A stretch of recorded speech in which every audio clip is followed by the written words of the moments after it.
You know, Pelosi, that's a very good place for you in the depths of hell. Hey, Congresswoman, I came to see a warmonger, but you're a sad old drunk. Get out. What happened? Get out. When you went to Taiwan, were you looking for Ukraine?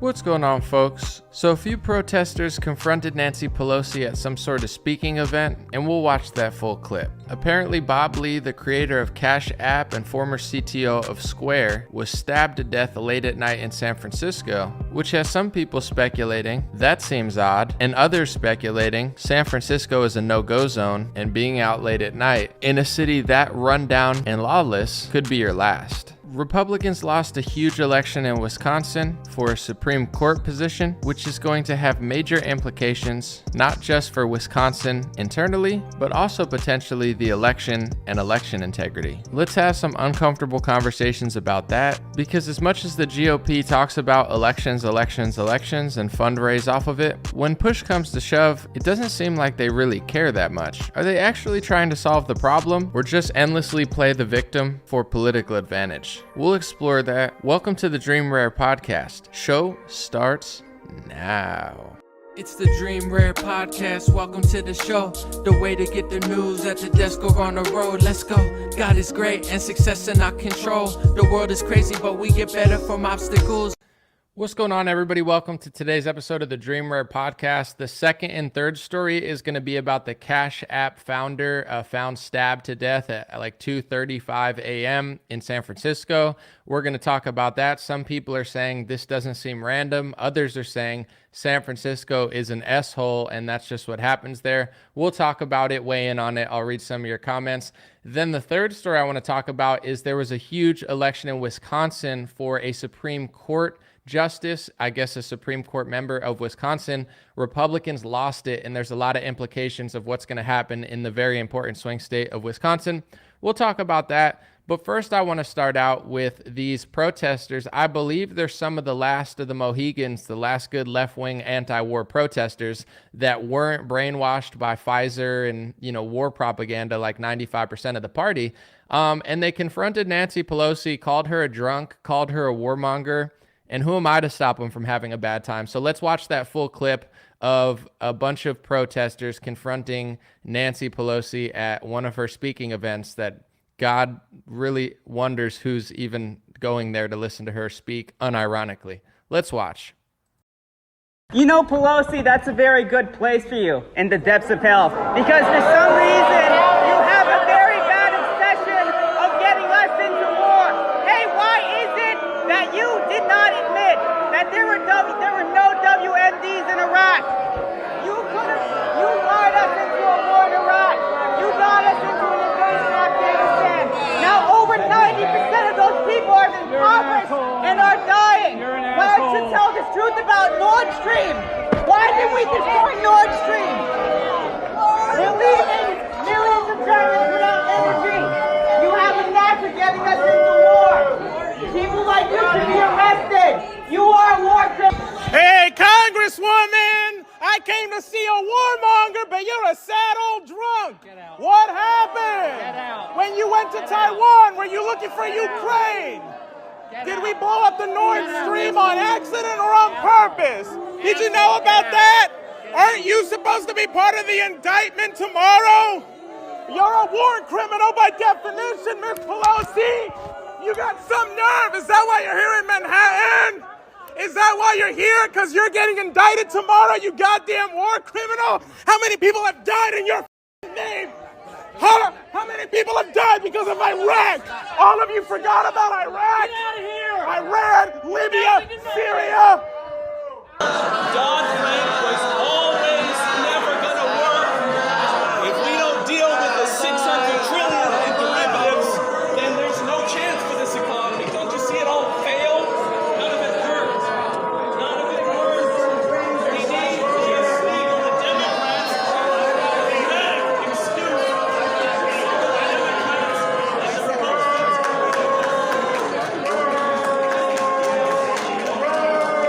And then you land your plane in Taiwan, we want a war with China at the same time. We want to all have nuclear bombs dropped on our heads. We live in Manhattan. I have to ask you to leave. Thank you. It's so funny. Like the average age besides those protesters were like 150. They're wearing masks, booing them.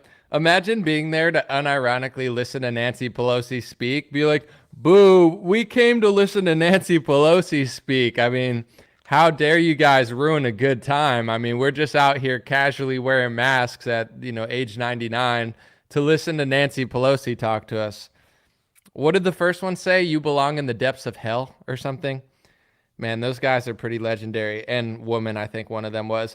So that was Jose Vega. I'm just going to put up the tweet just to give credit. He said, my friends Nagatone, Burke for Senate, RTSD, Pesto Mime, and I confronted Speaker Pelosi. I think these are actually left-wing protesters, believe it or not. You would think they were right-wing, but there are not many, obviously, that vote Democrat, but there still are these like anti-war left-wing protesters who weren't completely brainwashed by Pfizer and the military-industrial complex. And we got to show love to them because, these are like the Jimmy Dore types, I believe, where they're not like totally brainwashed and their brain still functions. And, we like to see that because obviously we all have our opinions on foreign and domestic policy, but it doesn't help when like the entire other side is completely garbaggio and captured by pharma and military industrial complex. So thank you to those guys. Thanks for a good time. And, Nancy Pelosi probably got so upset. She probably downed a bottle of bourbon and did plastic surgery for the who knows how manyth time. Just kidding. That's rude. Who knows what she does? Maybe she's all natural. Who cares? That's that story. Second story I want to talk about is the Cash App CEO. Someone said that Thomas Massie endorsed DeSantis. I haven't seen that yet. Maybe we'll talk about it at the end, and I'll include it in tomorrow's segment. But actually, tomorrow, Holly Holm is coming on, the UFC fighter who said she doesn't like the sexualization of children. So we have a special guest tomorrow. That's going to be fun. So maybe I'll have to talk about it Friday. But the Cash App founder died. I think his name was Bob Lee. He got stabbed to death in San Francisco. I believe the police report call was at 2:35 a.m. in a very wealthy area of the city. I know Jake Shields, MMA fighter. I like that guy a lot. He says he was friends with Lee. Seemed like some guy who moved across the aisle a little bit. And there's a lot of speculation. I'm going to be patient. I'll tell both sides of what I see, but I want to see more information of exactly what happened because as sketchy as it is when rich people die, like obviously I understand that it could be something. At the same time, 2:35 a.m. in San Francisco, like nothing good happens after 2 a.m. I'm not telling people they can't go out, but as an adult, I can't remember the last time I was out in a major city past 2 a.m. I don't do that because I know those are dangerous areas. People get robbed in broad daylight in San Francisco. You had CNN. They got their car hijacked. Someone stole the equipment from their vehicle, and they had an armed security. So if this city is now so shitty that you can't even not get robbed in broad daylight when you have security there, then what's going on at night? Nothing good is going on at night. I'm not going to San Francisco. I'm certainly not going out at 2 a.m. So, I don't know what really happened here. I'm willing to, float some theories out there, but I just want to read a few things that I did in my research, and then we'll see what's going on. So this is from propertyclub.nyc. It says, is San Francisco safe? Crime rates in most dangerous neighborhoods. They published this January 7th of 2023. It says San Francisco's crime rate is 111% higher than the national average, 91% higher than the California average. Residents often complain about rampant homelessness and property crime greatly affecting many areas of San Francisco. I absolutely, hate to be this guy because anytime somebody dies, everybody just like looks at who they were. Were they Republican? Were they liberal? Were they a good guy? Were they a bad guy? Did someone set them up because they were secretly doing amazing stuff? I have no idea. Everybody has problems in their life, but I did do a little research because I did see the Daily Beast said during the pandemic, Lee, who got stabbed to death, also worked to curtail the spread of the disease, developing a home testing app, advocating for vaccines, and volunteering with the World Health Organization. So I think conservatives are going to make this guy into a martyr. And I'm not saying he was a bad person. He was a father. It's really sad. I know a few of my friends who lean right, who were friends with him personally. So I'm not trying to poop on the guy when he's down. But this idea, I know a lot of people are going to run with this idea that he was some like truther savior. It's like the dude was selling vaccines and volunteering for the World Health Organization. He tweeted this in August 25th, 2020.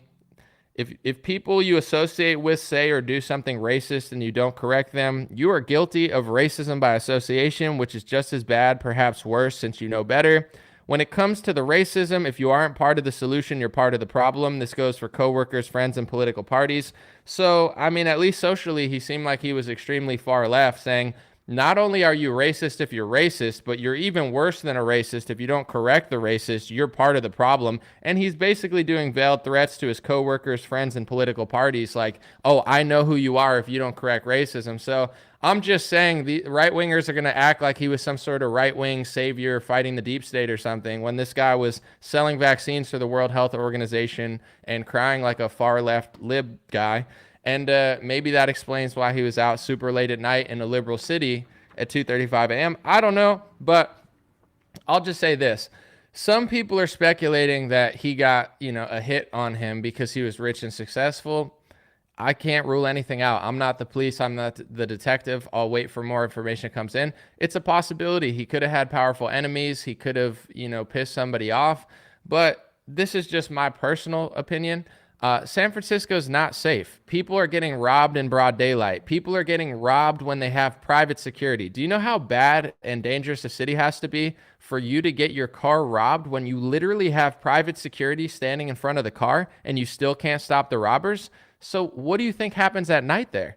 And I'm not trying to act like I like to have fun. I like to go out. I might end up in a city one time out at 3 a.m. I'm not saying I'm like I go to bed at 9 p.m. every day, but in San Francisco, it's like if you're out on the streets at 2:35 a.m., to me, that leans a lot less likely of a hit because it's like you're out super, super late on the streets of San Francisco at 2:35. Like even if you're in a wealthy neighborhood, I can't think of the last time I was out on the street at 2:35. I mean, never. Even in a safe neighborhood, you don't see me out on the street past 2 o'clock or even past 1 o'clock. I'm not saying I've never done it. I'm not saying I'm never going to do it again.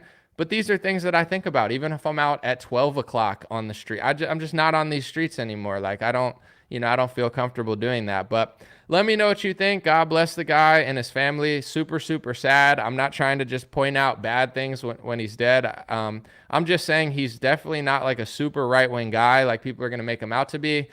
He seemed like he reached across the aisle and was just a tech guy who had friends on both sides, which is nice. Some people are going to speculate that it's a bigger deal. Others are just going to say it's the crime in San Francisco.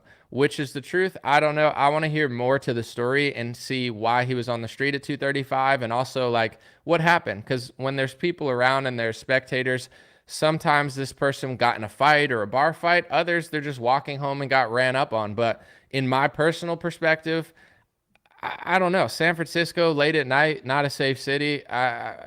I would be cautious to ever even go to that city, let alone be on the streets at night. But let me know what you think. I don't know the answer, and I'm not going to pretend to. That's just my opinion and perspective. Rest in peace. God bless this guy's family. Always sad to see stuff like this happens. And the only silver lining I could really say is hopefully people realize that San Francisco, now that a high-profile death happened, hopefully they look at the city and try to make it a little bit safer. And with the Pelosi thing real quick too, with the husband of Pelosi when he got run up on, when the story first dropped, it seemed very suspicious to me. I mean, I thought maybe he was doing something gay or I don't know. It seemed really odd to me personally because I didn't have any footage or context and I'm like, he's got a guy in there. And then I saw the footage. I watched all the footage from the cam and the body cam and stuff. There's still weird things, but at the same time, it looked like the guy just started like hitting his door or something and he was trying to stay calm and veiled tell the police. I don't know what happened in that situation either, but to me, it just seems like nobody's safe in San Francisco. It doesn't matter if you're Pelosi, a billionaire. San Francisco is turning into a very crime-ridden, crappy city, so it doesn't matter how well connected you are. It doesn't matter who you know. The criminals don't care. The crackheads don't care. In fact, they'll probably target you more if you're rich and connected because these people have no reason to care. It's just like in Beverly Hills. They're looking for people with money.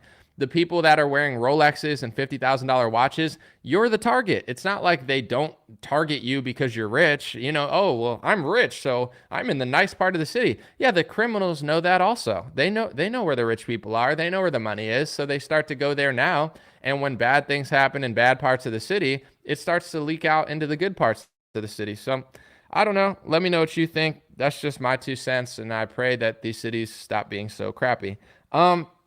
Third story I want to talk about real quick is this election in Wisconsin. There was some sort of election or special election for a Supreme Court justice, and it was a really big deal. Hold on. I have a few things that I want to read real quick. I guess my thing didn't even print out, or here it is. Oh, well, I guess I'm not going to read it because I don't know where it is, but Republicans lost by 10 points, and this was going to really perhaps clean up election integrity in a swing state if a Republican special election, whatever, Supreme Court justice won. That would have meant that Republicans had a majority, but now for the first time in a long time, it seems like the Democrats have more power. And I hadn't heard a single thing about this, and maybe I'm following the wrong people, but I saw Scott Presler talking about it. I saw Chip Roy retweet Scott Presler. But besides that, I hadn't really heard much of this election, and it's such a huge election. And this begs the question, does the GOP really care about fixing elections, or are they just using it for fundraising and then playing the victim? Because I had a whole thing I really wanted to say, but I guess I'll just wing it because I don't have what I wrote. They tell us all the time that they don't think the elections are fair and they really want to fix them. And then they constantly complain about George Soros dumping money into local elections. But let's not fool ourselves. The GOP has a lot of money. Trump raises a lot of money. Republicans raise billions of dollars. They have donors too. Donors like Sheldon Adelson, who recently passed. Maybe his wife is still donating. They dump in more money than George Soros dumps in. So I'm just saying, I'm not saying that it's so great what the left's doing, but at a certain point, either you want to find a solution to the problem or you just want to keep complaining about it just to fundraise off it. And I'm starting to think that the GOP likes the whole dynamic of oh, they're taking over local elections. Okay, well then why don't we dump money into local elections? No, we just want to complain about it. And here's a few things. Oh, I have what I wrote here. I don't know why I didn't see it. It's right on top. So I'm just going to read it because I tweeted it, and sometimes I'm a little more concise. I said, apparently Republicans just lost a major Supreme Court election in Wisconsin today that is going to affect election integrity. Besides Scott Presler being retweeted by Chip Roy, I saw nothing about it by a single Republican. I don't think Republicans actually want to fix elections and find solutions. I think they want to just permanently play the victim and fundraise off the chaos. Sometimes it feels like the Trump show is just there to pacify conservatives so they don't actually address these issues and just roll the ball down the hill, pretending like they're magically going to get fixed when they actually aren't. And I hate to be this guy, but I'm going to be this guy. Here's Barack Obama. He's not the president anymore, but he's one of the de facto leaders of the Democratic Party. Look what he tweeted. It says, Wisconsin, it's election day, and we need you to vote for state Supreme Court justice and other local leaders. You can vote in person or drop off your completed absentee ballot at your polling place until 8. Find out where to go, myvote.wisconsin.gov and US. So Barack Obama is telling people with his millions of followers, go vote in Wisconsin, because honestly, most people probably don't even know because it's not a big election. Here's the type of stuff that Trump's tweeting on Truth Social. Of course, he doesn't use his Twitter, even though he has it back. He said, when you see rhinos Karl Rove, Bill Barr, or Paul Ryan on your television screen, just turn to a different station or turn off the set. You're better off watching the Democrats. So instead of using his audience to tell people to go vote, he's telling them to turn off the TV and watch Democrats, when one of the rhinos that he's talking about, Bill Barr, is somebody that he hired. Bill Barr's a rhino, but you hired him and didn't fire him and let him run for it. It's so stupid. And even Paul Ryan, he's like, turn off the TV when you see Paul Ryan. Guys, this is a tweet I printed out from Trump after Paul Ryan apparently stopped him from doing what he wanted to do. This is 2018, 2 years after Paul Ryan. Trump said, Speaker Paul Ryan is truly a good man, and while he may not be reseeking re-election, he will leave a legacy of achievement that nobody can question. We are with you, Paul. Does that sound like somebody who is desperately fighting Paul Ryan, and it's just not Trump's fault, it's only Paul Ryan's fault? They're friends, guys. It's a big club, and you're not in it. It's so obvious. It's no, Trump was really fighting Speaker Paul Ryan really hard. That's why after 2 years of Paul Ryan in office, he said that he will leave a legacy of achievement that nobody can question. We are with you, Paul. Does that sound like somebody who doesn't like Paul Ryan? Your legacy can't be questioned, but I'm going to question it in a year and act like a clown after I just supported you for 2 years. You know, I'm just saying, it's like Obama wants to win the election, so he tweets about the election. The Democrats want to win the election, so they funnel money to the election. Republicans don't talk about the election. They don't tweet about the election. You know, Ronna McDaniel on television looking real crisp. You know, she's out here looking, she looks real done up. You know, she's not an ugly lady. I'm just being honest. She looks pretty solid in her, like, you know, doing her thing. Like, and she's talking on TV. It's like, do you guys even care about this massive election? Because every day I hear you talk about election integrity, and this is one of the biggest elections in the country that's going to determine the fate of the election in Wisconsin, which is going to determine the fate of the election in America. And you guys are calling people rhinos that you hired and supported when you were in office, yet you're not even letting people know about the election. And you're certainly not spending as much money in Democrats in these local elections, but you have the money. You know, people don't want to hear this stuff, but it's like, it's starting to me to sound like a clown show. How long am I going to hear someone call someone a rhino that they hired? I'm supposed to download Truth Social to see Trump say Bill Barr's a rhino?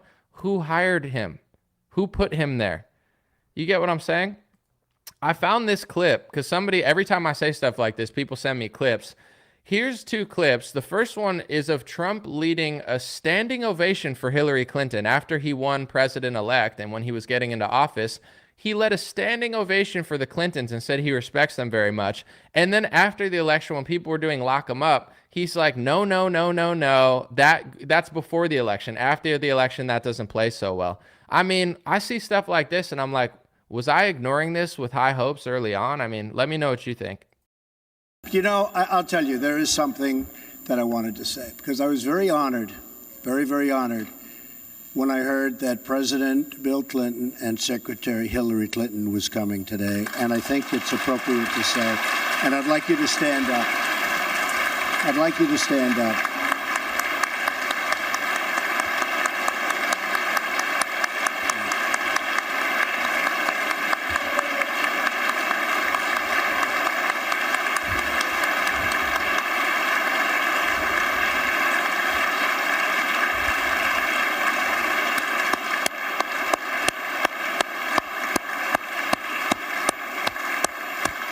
And honestly, there's nothing more I can say because I have a lot of respect for those 2 people. So thank you all for being here.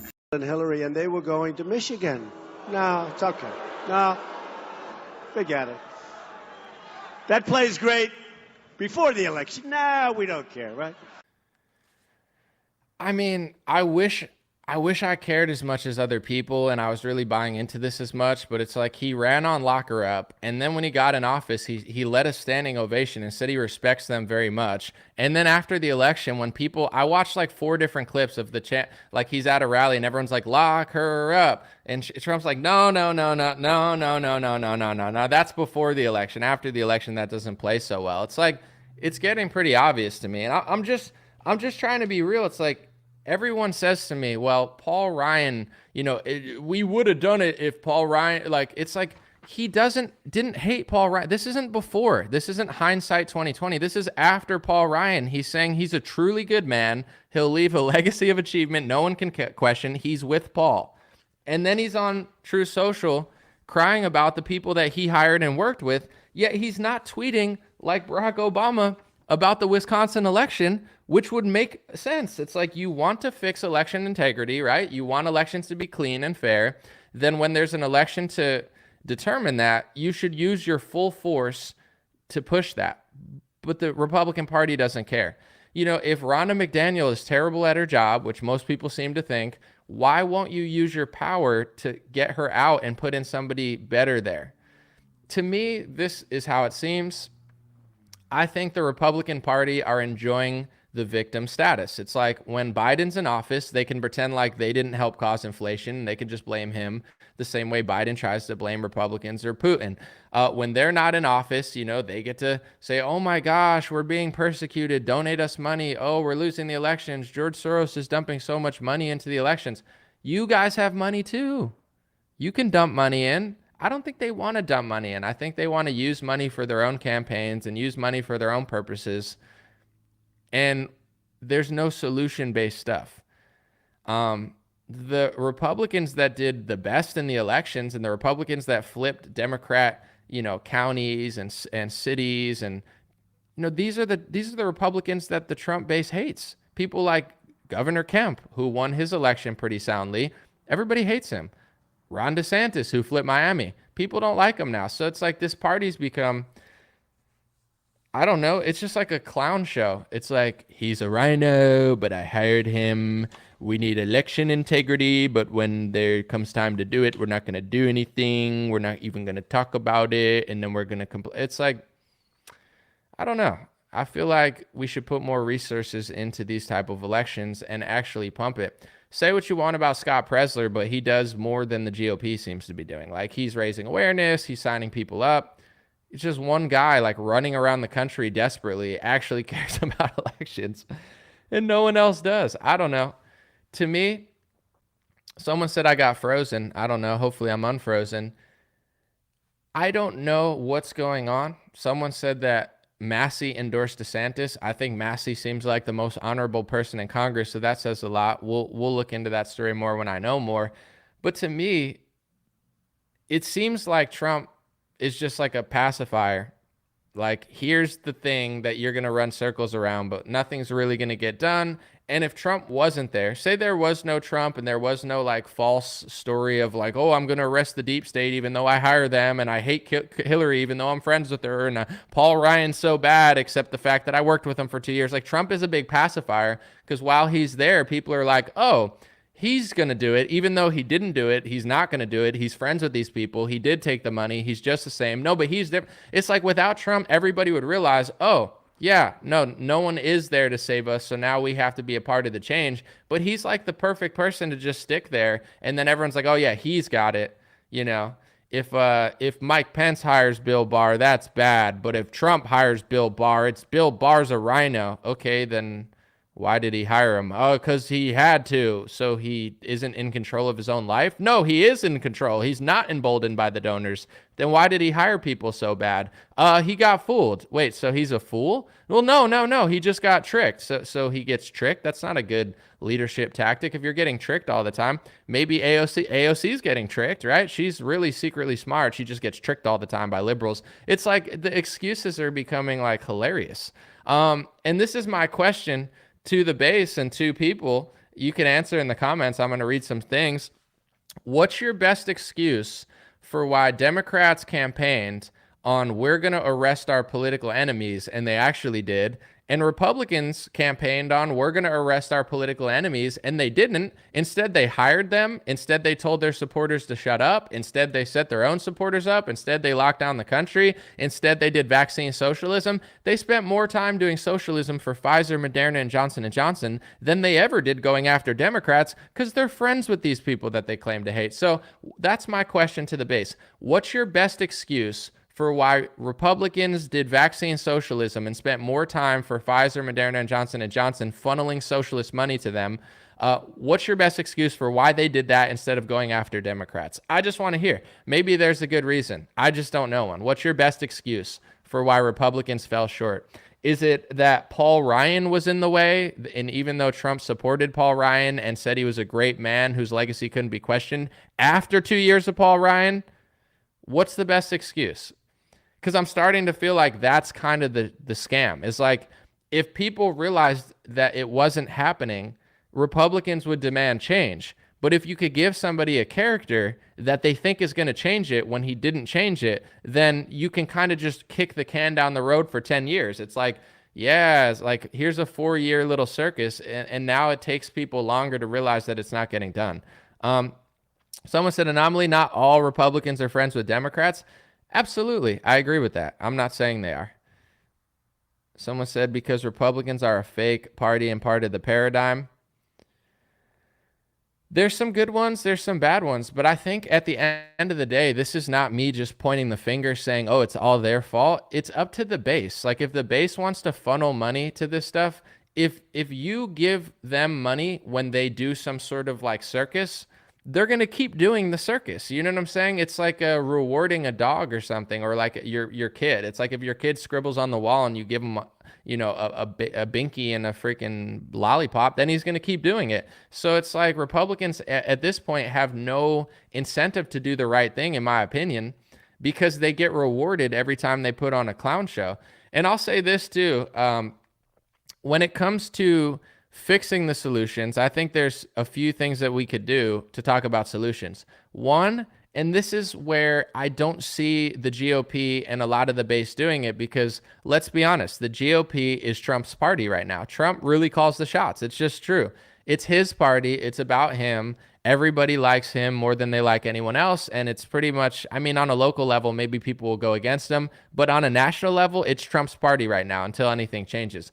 With that being said, everybody in that movement that I see, not the people and the voters, but I'm talking about the influencers, the media, they're afraid, they're afraid to go against him. They're like, they don't want to look like a rhino. So it's like, you pretty much just have to kiss his feet and act like that's the way, or else you lose your career. So now he kind of has control over the media on the right. Not all of them, not a lot of the loser phonies and stuff, but you get what I'm saying. And this is what I see.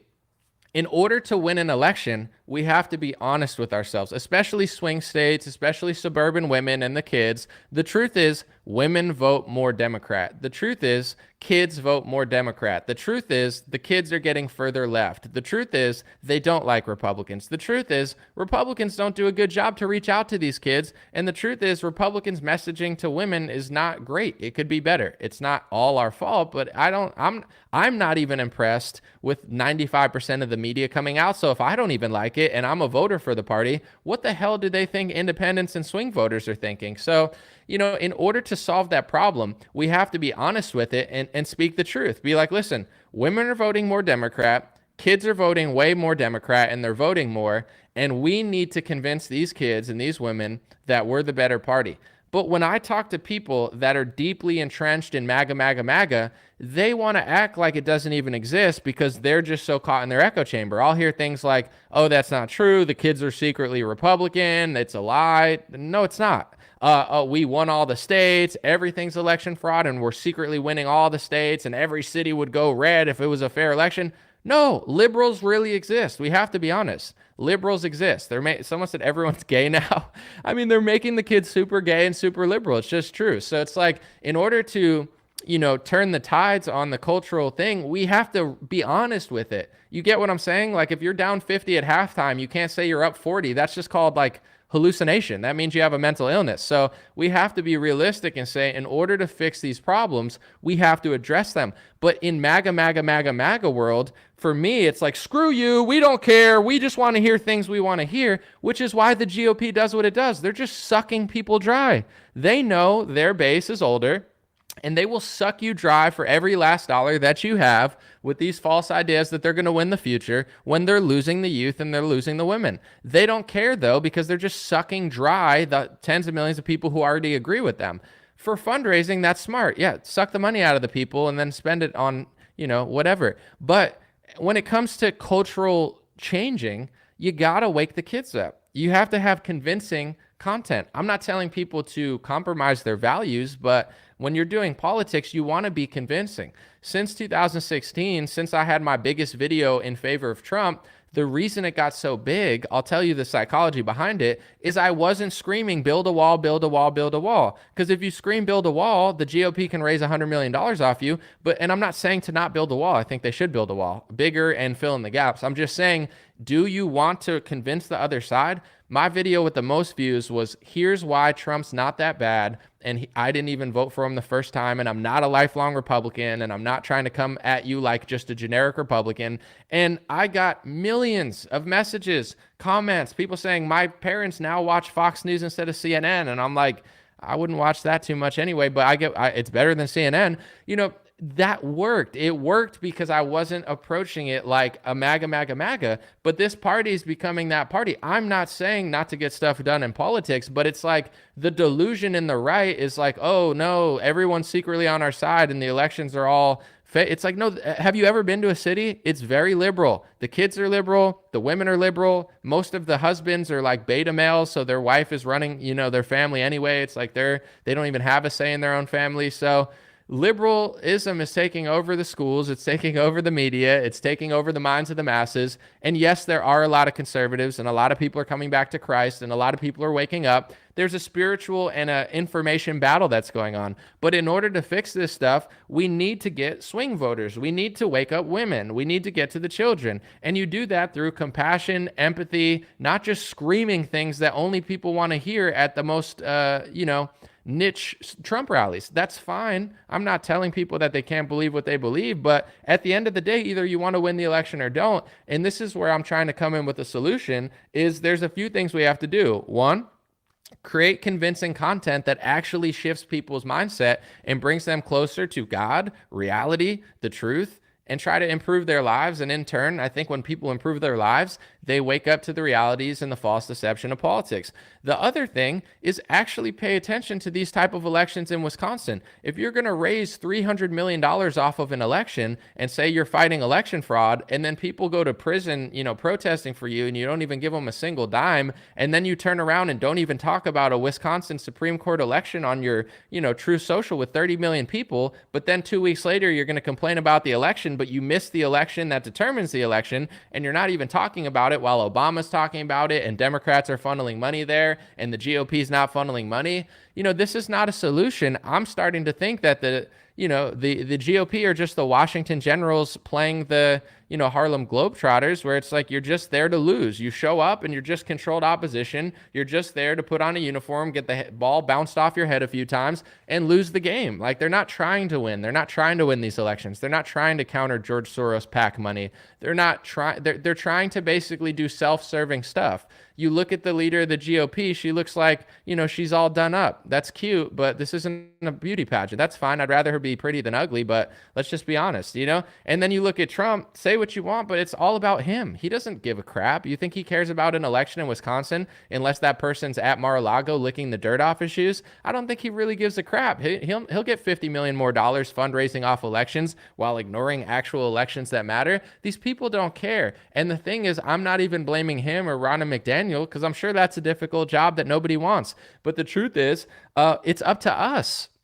If we just watch Trump like a cat with a laser pointer and say what he says and do what he does and ignore everything else, it is, you get what you get. It is what it is. If people start to challenge their politicians more, I actually like the fact that people challenge Ron DeSantis. I'm not sitting here saying, oh, Ron DeSantis deserves to be praised every day. No, be a normal human being with DeSantis and be a normal human being with Trump. Be an American. Don't be a Trump supporter. Be an American. Be somebody that believes in the First and Second Amendment. When Trump, I had the clip the other day, when he's talking about taking guns and then going to court after, that's an infringement on the Second Amendment. He should be challenged just like if Nancy Pelosi said that or DeSantis said that. Treat him the same, love your family, love God, and love your country more than you love idol worship over a character in politics who gave a standing ovation to Hillary Clinton after he won the election and told his supporters to stop chanting lock her up, and it doesn't play well. You get what I'm saying? It's like, it's not their fault. It's our fault. We need to demand more. And that's the solution in politics. One, the base needs to have the same energy with DeSantis and Trump, not just play like, kindergarten. And it's funny because I don't even really want to accuse people of things or pay attention too much. You're allowed to go to dinner. You're allowed to hang out at Mar-a-Lago. You're allowed to interview DeSantis. I mean, you're an American citizen. No one should tell you what to do. But all the loudest people that are accusing everybody of DeSantis, this and that, they're all at Mar-a-Lago. Here's my Trump selfie. I'm flying to Mar-a-Lago so I can eat lavish dinners and watch Trump fundraise and act like I'm saving America. It's like, yeah, I understand what's going on. That's fine. But you're not a journalist anymore. You're not an analyst. You're a professional cheerleader who has political incentive because they got lobbied by one of the candidates. So you're not calling it like you see it. You're basically just a campaign member at this point. That's fine. But, that's not really going to help the country or the party very much when everybody's just bowing down for one person. So, that's how I see it, really. I think there's a lot of potential going on, but at this moment, all evidence in my view is that the GOP doesn't care that much. And I'm not saying this is where I differ from everyone else, because most people watching will say, yeah, the GOP doesn't care that much, but Trump does. I say the GOP doesn't care that much, and also he doesn't. He calls Paul Ryan a rhino, but I just showed you proof that 2 years after Paul Ryan running the country, and it wasn't Trump's fault, Trump is calling him a great guy. His legacy can't be questioned. We're with you, Paul. He's with them. He campaigns against Hillary Clinton, then gives her a standing ovation and says he respects her. He hires Bill Barr for 2 years, and then he calls him a rhino on True Social and doesn't talk about an election that actually matters for the election. It's such an obvious clown show. It's so obvious at this point that it's like embarrassing that people don't even see it or they don't want to see it, which is fine. Then it's like, we choose our own destiny. If that's the way the party wants to go, then you're going to get stomped all over. It's the same as Bernie bros when like Bernie Sanders deceived everybody. And then it's like, figure it out. Everybody gets fooled sometimes, but if Bernie's just lying for 3 years for the Democratic Party, at a certain point, you shouldn't vote for him in 2020 again. You should stop. But they just keep doing it because the Bernie bros in 2024 and 2021, they're doormats. It's like, walk all over me, Bernie Sanders, take advantage of me, and I'll just keep supporting you. And it's like, he's just stomping on their backs, and they're like, thank you, daddy.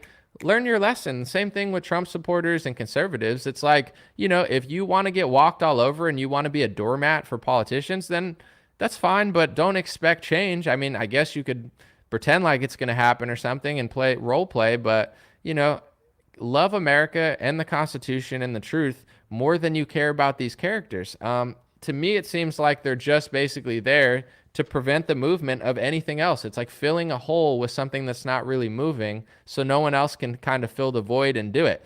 And I want to say this too, and then I'm going to read some comments. There were movements in America that were going to be the truther movement eventually. There was an anti-war movement for years. There was a conspiracy theory movement for years. There's a truther movement. There was the Ron Paul libertarian movement that had crossover into the right wing. There was the Tea Party movement that was essentially Trumpism before Trump.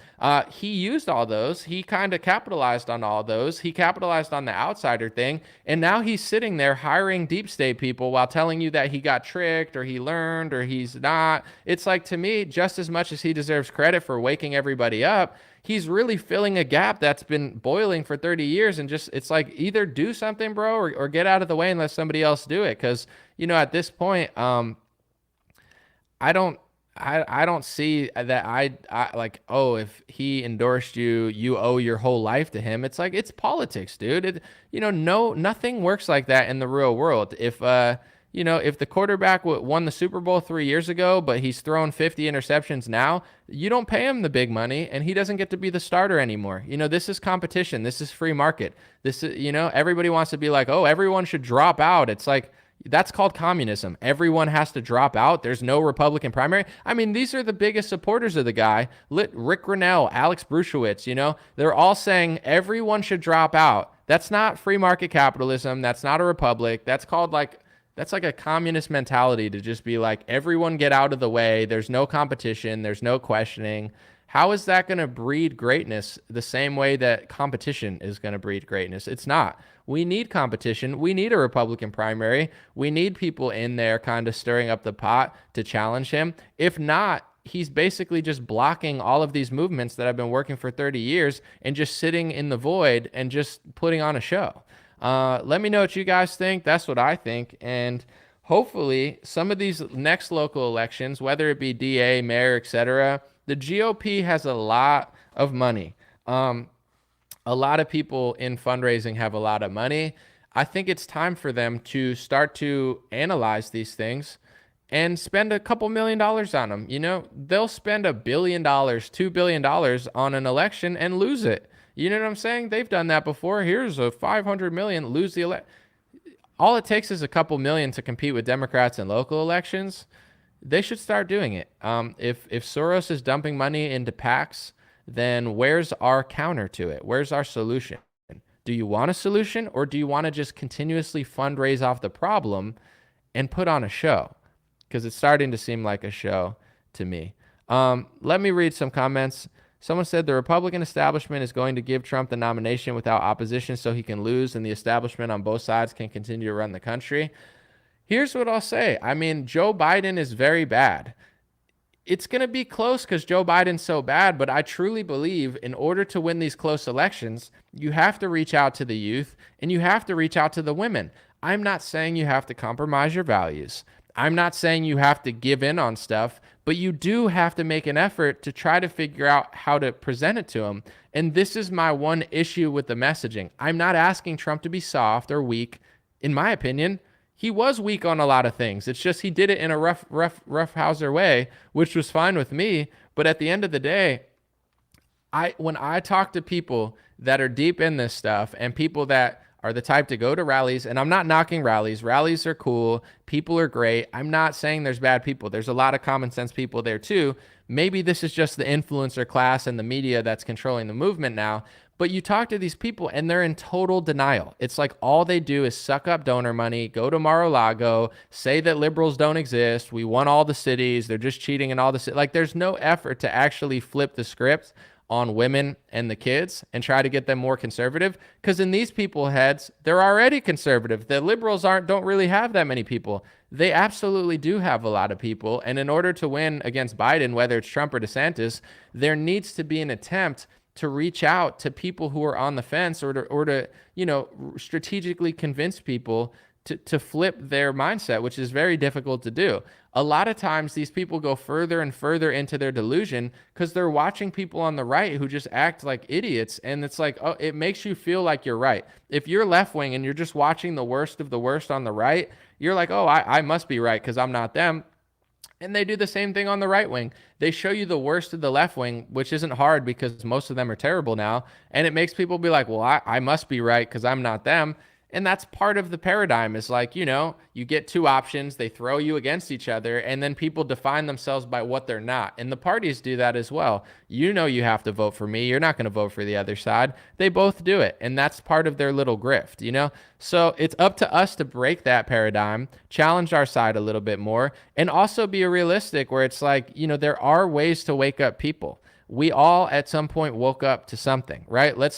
This is like, in my view too, I like people that are hardcore Christians because I think it's important, but sometimes it's the biggest sinners that were like just messing up a year ago that now all of a sudden they're being like so vicious to people that are just like them a year ago. I'm not saying you have to compromise your values. I'm not saying you shouldn't preach the truth, and I'm not saying you should sin crazy, but it's like if you were a crazy sinner 2 years ago, you shouldn't treat people like garbage that are just like you were 2 years ago. You should try to, be strict and strong, but, show them the light in a way that's relatable. It's like, a lot of these people are like bug repellents where it's like they just act so unhinged and they have no compassion.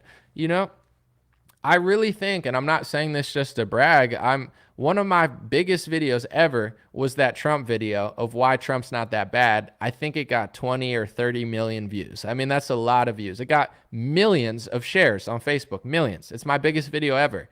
The reason it hit so hard is it was compassionate and thoughtful. I could have made a video for myself and sold stuff and just made money or whatever. And I'm not saying you don't make money from that, but you get what I'm saying.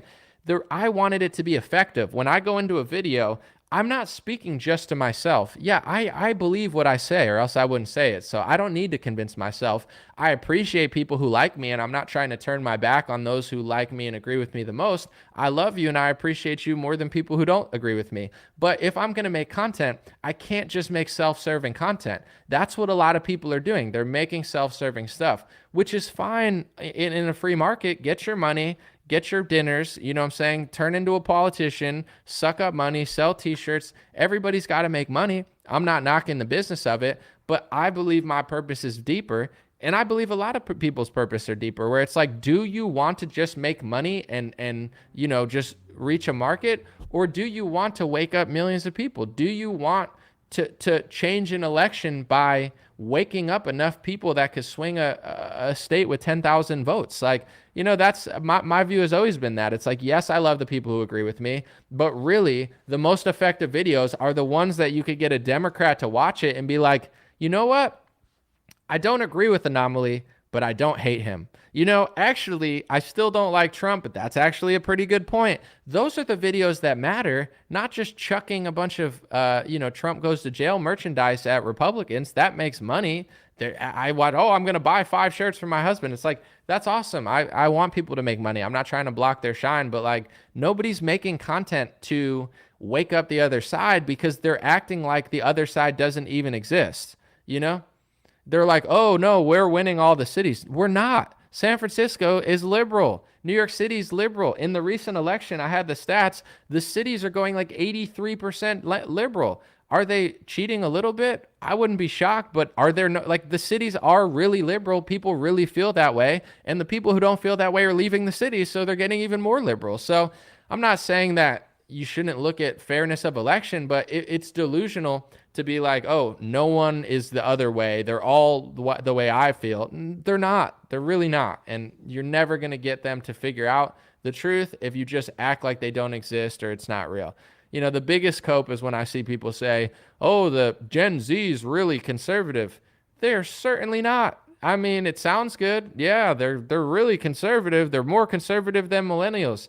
They're absolutely not. I don't know who's doing that polling, but the, moderate kids are so far left that their moderate is further left than my moderate was. Like I was probably left leaning when I was a kid, and I would be considered far right compared to these kids because the pendulum and the Overton window has shifted so liberal that even somebody who's moderate is way more liberal than I ever was because they have this LGBTQ overdrive just pumping in their heads all the time.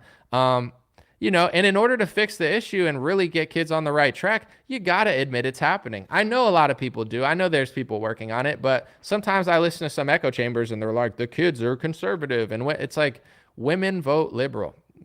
I'm not saying that that's ever going to change completely, but if you want to win an election, you can't just complain about the election. And if you complain about the election, then you got to figure out a solution to the election. This is why people are going to get mad, but I don't care. This is why I've been over Trump for a couple of years, because I started to realize, based on other politicians who actually kind of do stuff, once I saw other politicians actually start to push things and do stuff, I'm like, oh, Trump is really good at talking. Like, he's a great talker. He waves his hands. He says, oh my gosh. But then when I'm looking at him doing stuff, he pulls the trigger on executive orders for big pharma. He pulls the triggers on emergency. He hires pharmacy lobbyists. He hires Bill Barr. He hires Mike Pence. He hires John Bolton. He hires Mitch McConnell's wife. He hires Christopher Wray.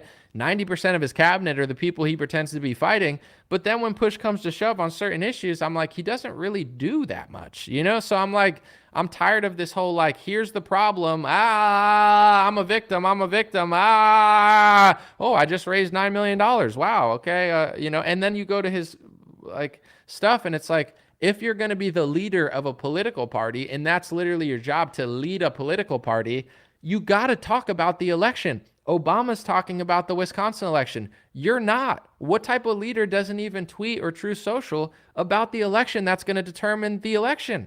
The 2024 election is going to be different now because of that Wisconsin election, and I heard virtually nothing from it from the people who are fundraising and talking about the election. I don't know. That's how I see it. I'll read some comments. Someone said, you're a Trump hater and it shows too much. I'm not a hater. I'm just tired of the show. I want to see results, and I don't think that they really care. If you think that they really care, you have the American right to watch what you want to watch, attend what you want to attend, vote for who you want to vote for. I'm not mad at you. I'm not going to stoop to the level of getting super mad. This is how I feel. And I haven't seen any evidence or any convincing arguments to turn my mindset the other way. If you can present some good arguments or good evidence, I would love to think differently, truly. But it's funny because from 2020 till now, everything I've said has been met with a point that doesn't make any sense. I've heard the same thing 1,000 times. He just got fooled. So he's a fool? It wasn't him, it was Paul Ryan. But he was friends with Paul Ryan for the 2 years in office, and he said that his legacy couldn't be questioned. He's with him after, not before. Hindsight's 2020. This wasn't before. This was after. All that, Bill Barr's corrupt. He hired him, but it's not his fault. It's like he's a victim. This is the victim mentality that conservatives preach against. Trump is a victim. He is responsible for nothing he ever does. If a CEO hires 20 bad people, it's their fault. But when Trump does it, he's just the victim. He's never, why would he change? There's no reason for him to. There's no reason for him to hire good people when he's got a support base that will make excuses for the other way. I'm not hating, I'm just being realistic. It's like, that's not convincing me. If someone can tell me something that makes sense, then I'll be like, no, that makes sense. When it comes to Trump and DeSantis, I can't wait to see the debates. I hope Rand Paul runs, but maybe he won't. I'm interested to see who Rand Paul endorses. Thomas Massie apparently has endorsed DeSantis. I'm not shocked, but I haven't seen it, so I don't want to speak fully on it. My vote has not been sold. My vote, I'm not endorsing anyone, and that's why I could tell the truth. All of these influencers that are getting mad at people saying stuff, a lot of them have already endorsed a candidate. I'm going to call it like I see it. If DeSantis messes up, I'm going to say DeSantis messed up. I just see politics differently. I don't see it as a sports game where you just close your eyes and cheer for them like they're a cartoon character. I believe that I'm a part of the equation. And maybe that's why I've built an audience for myself. And maybe that's why I have some sort of influence. I'm not bragging about it, but it's because I don't see myself as like a sideline player. That's why I'm not one. So life is like that. You want to work hard, manifest your own reality. You can be a part of the game, but if you want to be a fan on the sidelines, you'll be a fan on the sidelines. But if the last couple years haven't taught you anything, you don't want to be a fan for the Democrats and you don't want to be a fan for the Republicans, because they're both going to sell vaccines. They're both going to lock down. They're both going to do socialism. They're both going to print money. They're both going to flail their arms in the hand, and they're both going to fundraise off the chaos. So you can do that. Everybody's allowed to do it. But my interpretation of politics is if people start to wake up in mass numbers, then things will change. But if people keep falling for the false paradigm WWE show, then nothing's going to change. So we fundamentally see things differently. I'm not being a hater. It's just like, you think the only way to fix politics is to pick one of the characters and just act like it's a video game and just pray and show love and go and just believe in them and ignore statistics and facts and lobbying money and basic reality, and ignore all that because you just believe in something, and you start rejecting like hundreds of millions of dollars of lobbying money. Well, it's different because I like this guy, and the fact that he's hiring all these people that he says he's fighting. Well, it's different because you think that's going to fix the party. I think that's insane, and I think that's only going to perpetuate the problem. So that's how we see it differently, And I find the parallels between liberal and conservative. Yes, liberals are more brainwashed. It's different. But I see the same psychology where it's like you show facts and statistics and pure reality to a liberal that's almost undeniable. They don't want to see it because they're so into the story that they believe that the stats mean nothing to them. The facts mean nothing to them. Even reality means nothing to them. They could live in a dirty, smelly city and they still don't get it. It's like they're so far damaged on the left that they don't even care. They'll walk around a crappy city and act like they don't even notice it, even though they hate it. I see the psychological parallels on the right wing. It's like if I say, lobbying is bad, people say, yeah. If I say, Paul Ryan took $100 million, people will say, well, that money had to influence his decisions. But if I show that Trump takes money from Pfizer and took hundreds of millions of dollars from corporations and sold out to the, Sheldon Adelson, the big donor that he said Marco Rubio is sold out to, and there's proof that Trump is doing everything for them and he became something he said he would never become. If I show people that proof, they close their eyes just like liberals. They're like, well, I don't want to hear that. Well, why not? It's true. I mean, he literally said when he ran that Sheldon Adelson would turn Marco Rubio into a perfect little puppet because he knew Sheldon Adelson had billions of dollars and he was the George Soros of the right wing. Okay, so if I can prove that Trump took that money and then gave his wife a Presidential Medal of Freedom and did exactly what he said he wouldn't do and did exactly what he accused Marco Rubio of doing, do you want to hear that? Oh, you don't want to hear that? That's not going to play into your equation of how you see stuff? Then you're really no different than a liberal.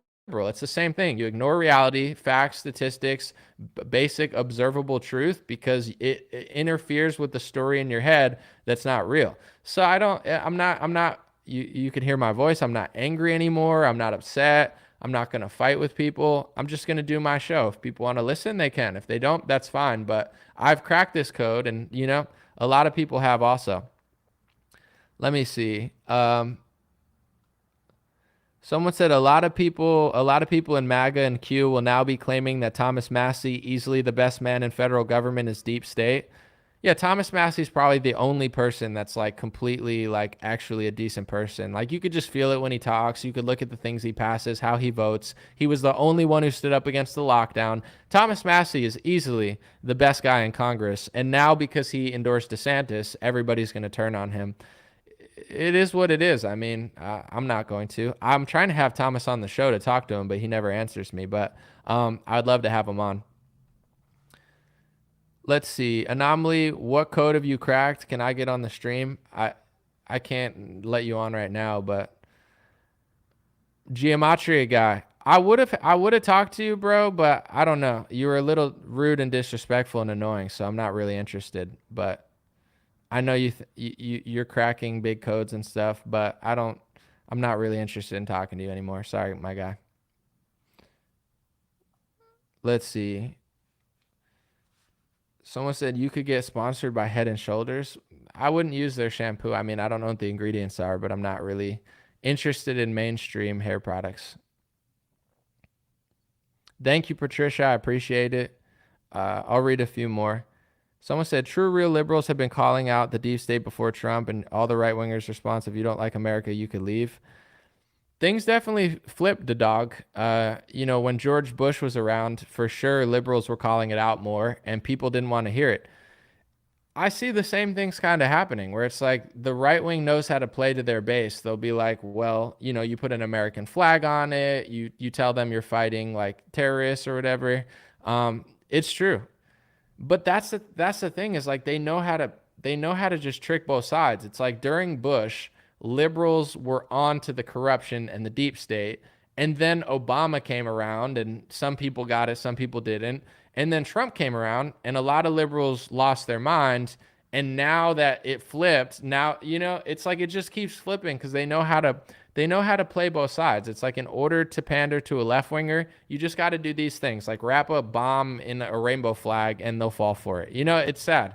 It's like, oh, this bomb is sponsored by, the LGBTQ GLAAD awards. And you're like, oh, well, that sounds pretty diverse. That's a diverse Boeing jet. It's like, and then you go to the right wing. It's like you just, give a guy that's like, America will never be socialist. And then they do socialism and no one even realizes it. They're like, America's never going to be socialist. It's like, they're literally doing socialism. If they're printing $1,600 check, that's socialism. If they're stopping manufacturing and strong arming Honeywell to make ventilators against their will at a price that they don't want, that's communism. If they're giving the vaccine industry tens of billions of dollars and then they're buying their doses and saying that they're free, this happened before Biden got in office, by the way, that's all socialism. But I'm one of the only quote unquote influencers who will tell people that. Everyone else freaks out at me. We never did socialism. We're fighting the socialists. Well, they say they're fighting the socialists. Yeah, they're on stage telling you they're fighting the socialists, but in reality, they did socialism. That's not debatable. It's a fact. Why is like less than 5% of the conservative base able to identify that? Maybe the base understands it, but the media doesn't. I actually don't think a lot of people understand it. I think they watch a lot of content that tells them that, oh, it's only Biden and, we're the capitalists. Like, where was that in 2020? It is what it is. Someone said, until people realize socialism and communism were created by the richest capitalists in the West, they'll never get it.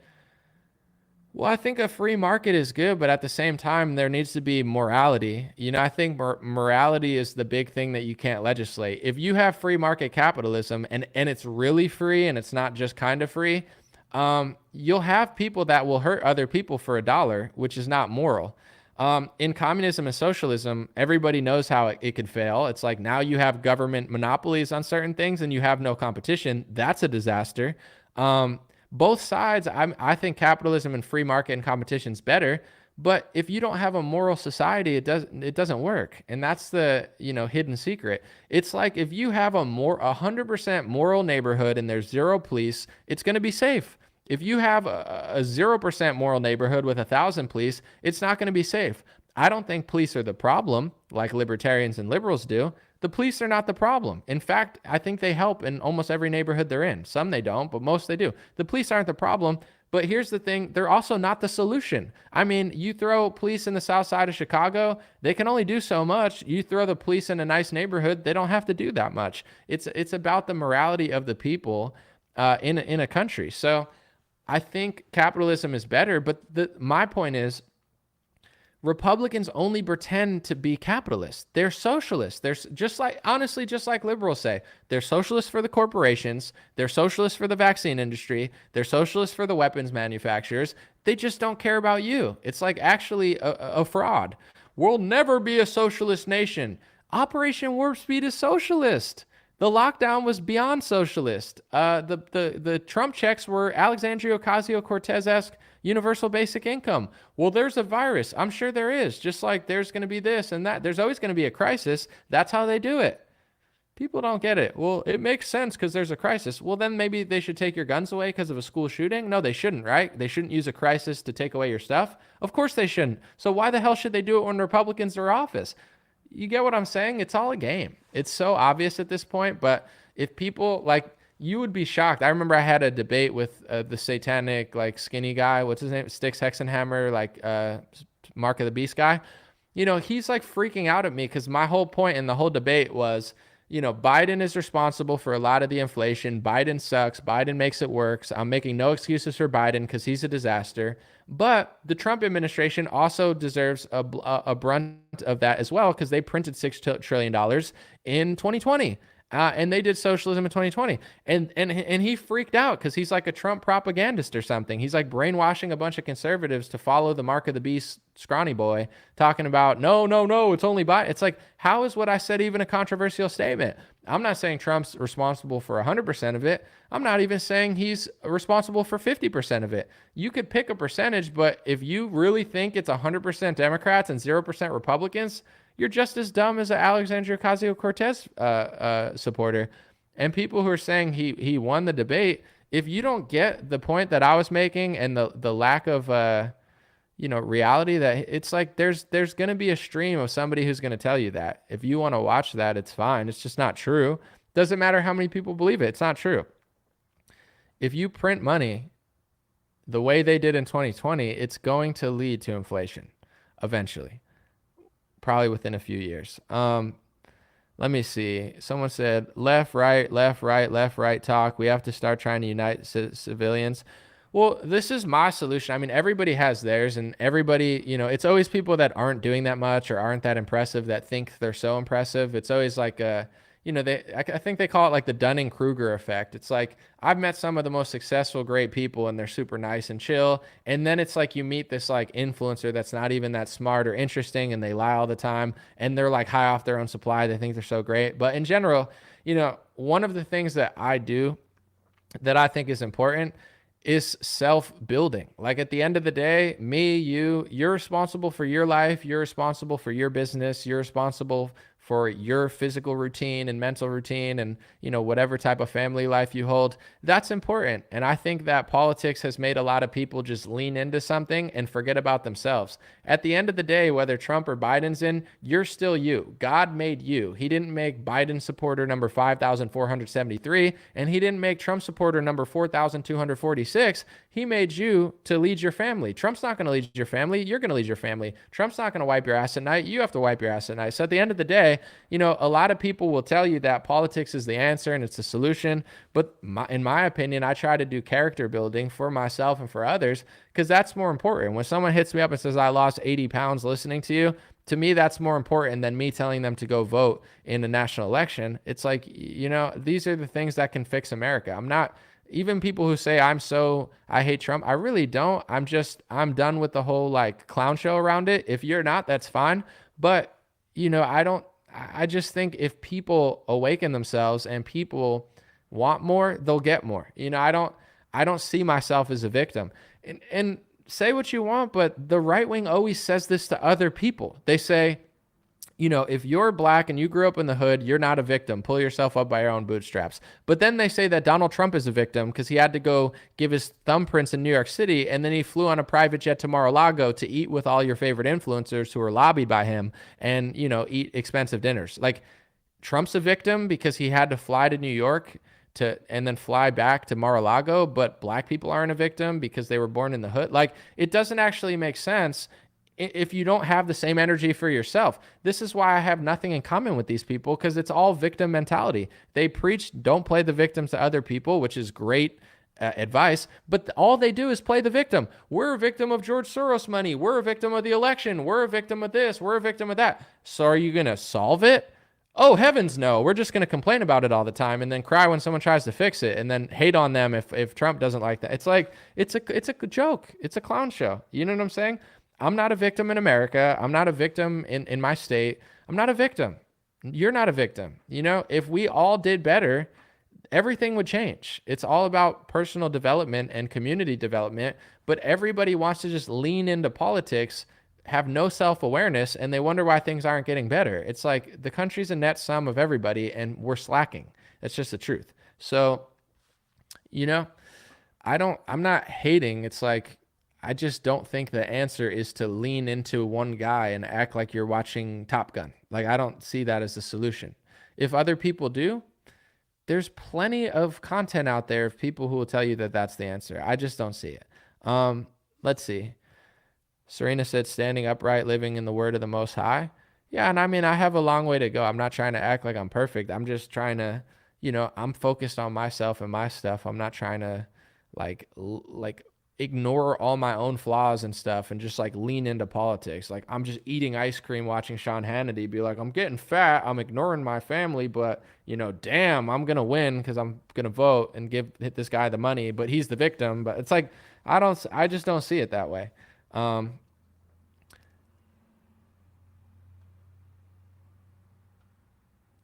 Let me see.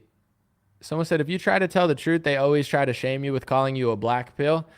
Yeah, I've explained this, but they call the black pill when you're pessimistic. Like, this is a true black pill would be, life sucks, I hate everything. Like, that's the black pill. But when you hear how uplifting and positive it is, it's like, life is good, God is great, lean into your own life, really win. And then people say, oh, it's a black pill. But they're doing that because they don't want to hear the truth. They just want to live vicariously through another person and ignore all their own problems in their own life, and they think that someone else is going to solve it. So it's like, how far into the brainwashing do you have to be to think talking about self-accountability and the base becoming stronger is a black pill? Like, that just shows where people's heads are at, is they have no life outside of this thought process. And, you know, there's a lot of influencers too who, I'm going to be respectful, obviously, but this is how they operate. They don't want to believe what they're doing is not right because then they feel bad. It's like, well,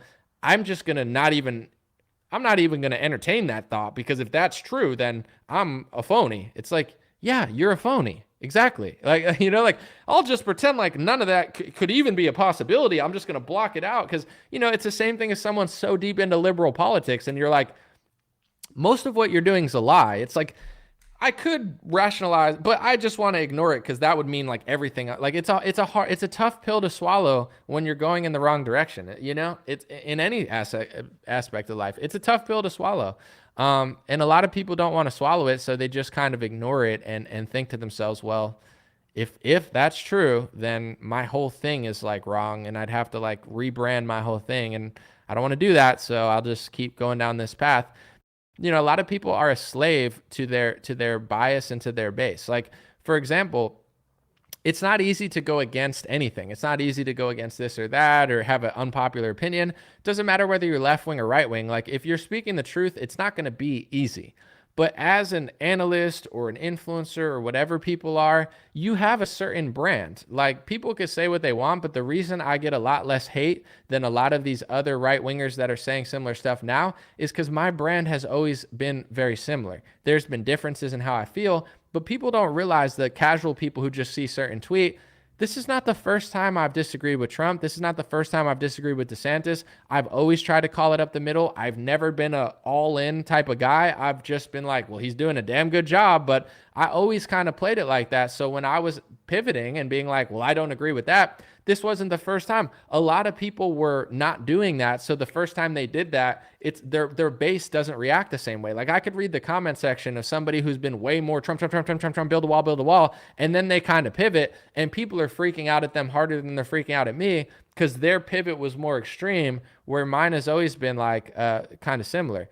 With that being said, it's not easy to do that. And a lot of people, in my view, are a slave to the audience they built. Like, for example, if you're a Q guy and you were doing the trust the plan stuff and your whole audience, you built 100,000 followers, lying to people, deceiving people, telling them the lockdown was secretly a good idea and Simon Parks is going to lead you to the future. And, all the police are secretly in DC to arrest the pedophiles. Like if you were a pathological liar, which is what most of those people were, you've been pathologically lying for 2 years and deceiving MAGA moms and driving them crazy into near-born mental illness that they're stuck in now. So in order to pivot out of that, when your whole audience does that, it's going to be very difficult because you just brainwashed a bunch of people, lied to them and told them half-truths for 2 years and deceived them about important issues. So now when you're like, hey, I actually woke up and, it's better to just like not do that, people are going to freak out at you because you've built an audience of people who want to hear what you're doing. So there's a lot of people like that, in my view, in politics, not just with Q stuff. It's like they've built an audience, like they've literally just been licking the dirt off of the GOP shoes for 4 years. So if they came out and did like a slight criticism of what they're doing, they'd lose not only their seat at Mar-a-Lago, their flights there, their, networking. They're politicians now, I'm doing news analysis. I'm doing journalism. I'm doing reporting. I can't be lobbied. I can't be controlled. I can't be shamed. I'm not the type of person to do that, and I never will be. So I'm in this rare position that a lot of people aren't in because I can't be bought and I can't be shamed and I can't be like socially manipulated into what. Leave me alone. I don't care. Like I'm not here for the donuts and steak dinners. I could buy them with my own dime. A lot of people are not that, so they don't have the ability to pivot. If they were to pivot and tell the truth right now or question their own side and try to be a little bit tougher on them, they would lose everything. They would lose their social circle. They would lose their trips to Mar-a-Lago. They would lose their merchandise business, which is just riding Trump's coattails. They don't have an identity outside of being a professional bobblehead. So it's a lot harder for other people. Like deep down inside, everybody knows the truth. It's like, it's not that hard to figure out. But it's like, and I'm not even telling people you can't vote for them or like them. I'm not saying that at all. But at the end of the day, if you're a professional bobblehead and a sports guy, you're really just a politician. You're not a reporter. You're like a professional political guy now, just posing as like a media outlet. So, in order to then just be more honest, you're risking a lot of money, a lot of influence. That's why it's just better to be real. But I know everybody comes from a different place. Everybody kind of like pivots at a certain point. Like nothing's easy, but in general, I kind of see that where I think a lot of people kind of get it, but it's just not worth it to pivot right now. Someone said Graham Hancock said to drink ayahuasca 10 times before taking office. That would probably be a better system than they have now. Someone said, Anomaly, get Vivek Ramaswamy on your show and find out if he's another fake Drain the Swamp guy. I've heard a lot of people talk about this guy. I've seen some interesting stuff. I guess I haven't really deep dived into him. Something tells me not to trust him, but he didn't really do anything bad or anything. I got to do more research on him, and then maybe I could have him on the show. But I'm a little weary. Let me know what you think. I'm a little weary of just letting people on my show because they're politicians. Like, for example, that's kind of part of the grift. Like, say somebody's just doing nothing. It's like, I don't want them on my show, but then they're like, I'm running for governor. And then I'll have them on the show because I'm like, oh, they're running for governor. But in many ways, that's a lot of the reason people do it. They just want attention and nobody cares about them. And then they get addicted to the attention and the money. And now women are throwing themselves at them. So it's like, I'm a little weary of having him on because I didn't give a crap about him 3 months ago. But now that he's running for office, he has more attention and stuff. I mean, if he's the real deal, I'll have him on. But like a year ago, I'm like, oh, they're running, I'll have them on my show. But now I'm like, I feel like that's part of the thing. It's like, I'm running. Now everybody has to listen to me. It's like, Okay. Let's see. Didn't Aztec priests take ayahuasca while sacrificing people? I don't know. Definitely some people have done ayahuasca. If they did that before they sacrificed people, I have no idea. You got to talk to an Aztec. Someone said Pompeo just went to Ukraine and gave Zelensky more. Another Trump guy. Like that's just who Trump hires. And honestly, I don't think DeSantis is going to be any different. I just feel like this is my personal view. Trump cast the illusion that he's so different while he's not really different, and he's convinced people that he's so different when he's not different. And in many ways that makes him the most dangerous, because with everyone else you'd just be like, oh, we got to solve this problem. With him, it's not his problem. Like, imagine if DeSantis hired Mitch McConnell's wife. Imagine if DeSantis hired Mike Pompeo. Imagine if DeSantis hired a pharmacy lobbyist. Everyone would be like, oh, DeSantis sold out to the pharmacy lobby. DeSantis sold out to the neocons. DeSantis hired the swamp. DeSantis hired Mitch McConnell's wife. But when Trump does it, oh, it doesn't even exist. It's a mistake. I mean, he doesn't know what he's doing. He's just, it's like, doesn't that seem like it's kind of part of the scam at this point? I can't be the only one who feels this way. I'm not saying he's the worst person in the world, but what an asset to the establishment if nobody questions bad things happening to this guy because they like him so much. Like, he's held to a completely different nonsensical standard that doesn't even make any sense. I'm not saying we have to hate him or you can't vote for him, but it's like if your politician passes a law that's against the Second Amendment, is it your job to say, I'm not saying this happened, I'm just saying in general, is it your job to say as a citizen, I like Governor Abbott, but he just infringed on the Second Amendment, but it doesn't exist in my head because it's just a mistake and I don't care because I like him? Or is it your job as an American citizen to say, hey, Governor Abbott, this is an example that doesn't exist. He hasn't done this. I'm just saying, is it your job to be like, hey, Governor Abbott, yeah, I might have voted for you, but it's inexcusable that you infringe on the Second Amendment and you should never do that again or else your ass is grass. The second one is the answer, but Trump is the only one who can manipulate people and they won't even notice. He infringes on the First Amendment, no one cares. He infringes on the Second Amendment, no one cares. He does socialism, no one cares. He does vaccine socialism, no one cares. He hires the swamp, no one cares. But if they hire the swamp, that's bad. But when Trump hires it, it's good. Do people not see it? How much more clear could it get? It's very odd. I don't believe your job as an American citizen is to just make excuses for politicians. I think your job is to be tough. You don't have to hate them. You don't have to not go to their rally, but you should deliver the message that it's not cool. It's not cool to hang around Lindsey Graham. Lindsey Graham sucks. And people could say hindsight is 2020. I never thought Lindsey Graham was cool. Lindsey Graham has always sucked. You can find my Twitter. Maybe I complimented one thing he said and said I still don't trust him, but it's like 2023 and we're still going to be propping Lindsey Graham up. What an asset to the establishment. If any politician put Lindsey Graham on their rally stage, everybody would be furious. But when Donald Trump does it, it doesn't exist anymore. Even though Lindsey Graham is one of the most insufferable neocon establishment controlled opposition idiots, he's one of the worst. He's on the level of Paul Ryan. He's probably worse than Paul Ryan. But it doesn't matter because our guy did it. Your guy who gave Clinton a round of applause after he's president, it's like, it's just goofy at this point, but it is what it is. Let's see. Someone said he's Hannity's boyfriend. Hey, that's disrespectful. That's not true. They're both patriots. I didn't say it. I just read a comment. What could I say? This is an open forum. Remember Lindsey Graham said in a CNN interview that Joe Biden was one of the most godlike men he's ever known? I did not hear that, but I'm not surprised. Lindsey Graham sucks. Lindsey Graham is not your guy. But Lindsey Graham is Donald Trump's friend, so he'll probably have a role in the administration because, hey, Patriots, hey, when I hire him, it's going to be different. It's going to be different this time. It's like, hopefully it really is. Let's see. Turning point was 1885, but too many European Freemasons invaded America. It was a start, said Isabel. Oh, I thought you were talking about Turning Point USA. I was like, they started in 1885? That's crazy.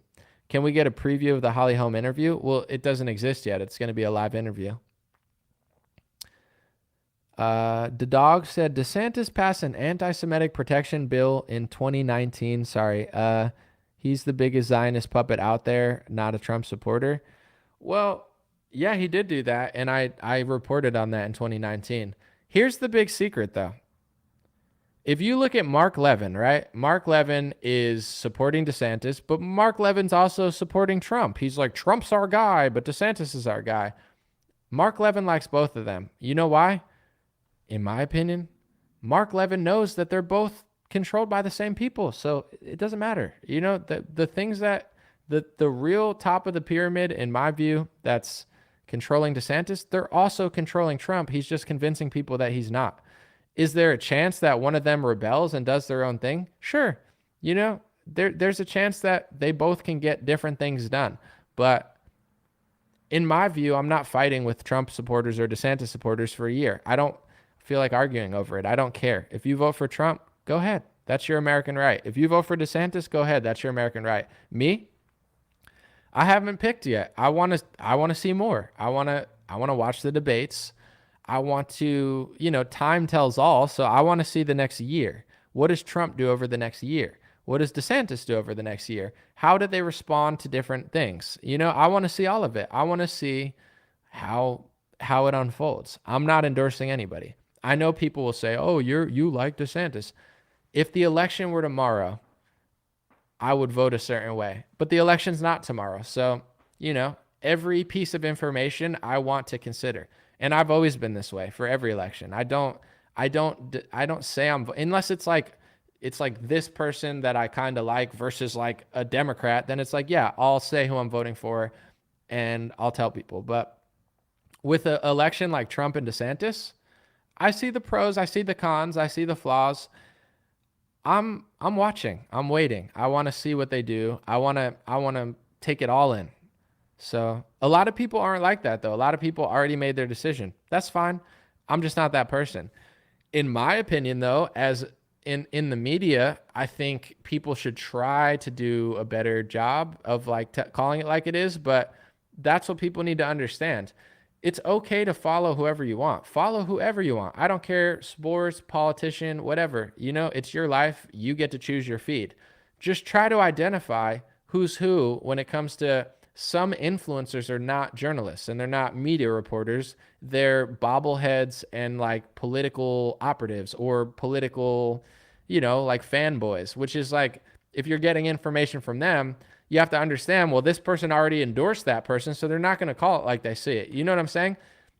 Even a politician, even if Thomas Massie endorses DeSantis, I mean, that says a lot because Massie's a genuine guy. But, once you endorse a candidate, it's like you're on their team and that's who you are. It's fine. There's nothing wrong with it. But just know when you're watching somebody, if they endorse Trump, they're not going to point out stuff. They're just going to basically work for him, and say, here's why he's better. Here's why this person's worse. And he could do no wrong. And when he makes mistakes, they don't exist. And when DeSantis does those, then that means he's controlled. But when Trump does it, I don't want to talk about it. That's just how it's going to go. I'm not doing that. I'm going to just kind of let it play out. Let's see. Someone said I might vote for Rand Paul. I don't know if he's going to run. My guess is Rand Paul's not going to run, and I feel like Rand Paul is going to endorse DeSantis possibly. I don't know. Maybe he'll endorse Trump. They're friends, but the fact that did Thomas Massie really endorse Trump? Here, I want to look into it. Thomas Massie is one of the only people that I actually like. I think he's a genuine guy. And he was against the lockdown. I mean, that says a lot. He was the only one. Let's see. I don't see him endorsing DeSantis, but we'll see. Let's see. Massie, DeSantis. Maybe he just likes DeSantis. Maybe he didn't fully endorse him. Oh, no, he didn't. He did endorse him. Interesting. I'll read his thing. Conservative leader Congressman Thomas Massie released the following statement endorsing Governor Ron DeSantis and encouraging him to enter the race for president for the United States. Here's what he said. America needs a leader who is decisive, respects the Constitution, understands policy, puts family first, and leads by inspiring. That's why I'm endorsing Ron DeSantis for president, said Thomas Massie. I've been honored to call Ron DeSantis a friend for over a decade. During the 6 years we served together in Congress, I witnessed Ron fight for economic freedom, personal liberty, fiscal responsibility, and constitutionally limited government. In his congressional office and as governor, Ron has always surrounded himself with capable people who share his principles. Ron knows that putting America first means putting Americans first, not corporations, and he's never backed down from a fight with the big guys in pharma, agriculture, and tech. If we make the right choices, America's best days are in front of us. Let's pick a proven, energetic leader who can get us there. Let's choose DeSantis for president, said Thomas Massie.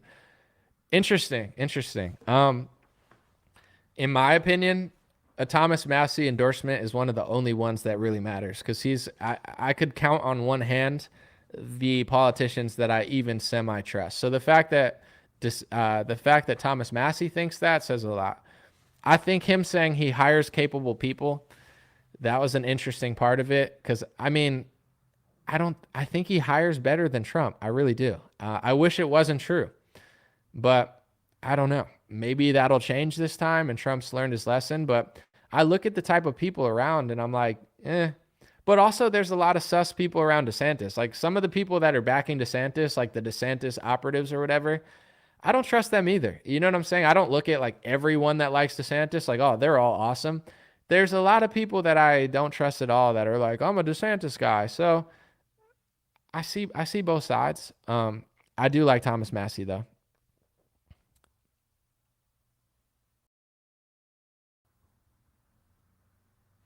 DJ said Anomaly's an asset whether he knows it or not. That's not true, but DJ, why do you think I'm an asset whether I know it or not? You think I'm being fooled into, for what?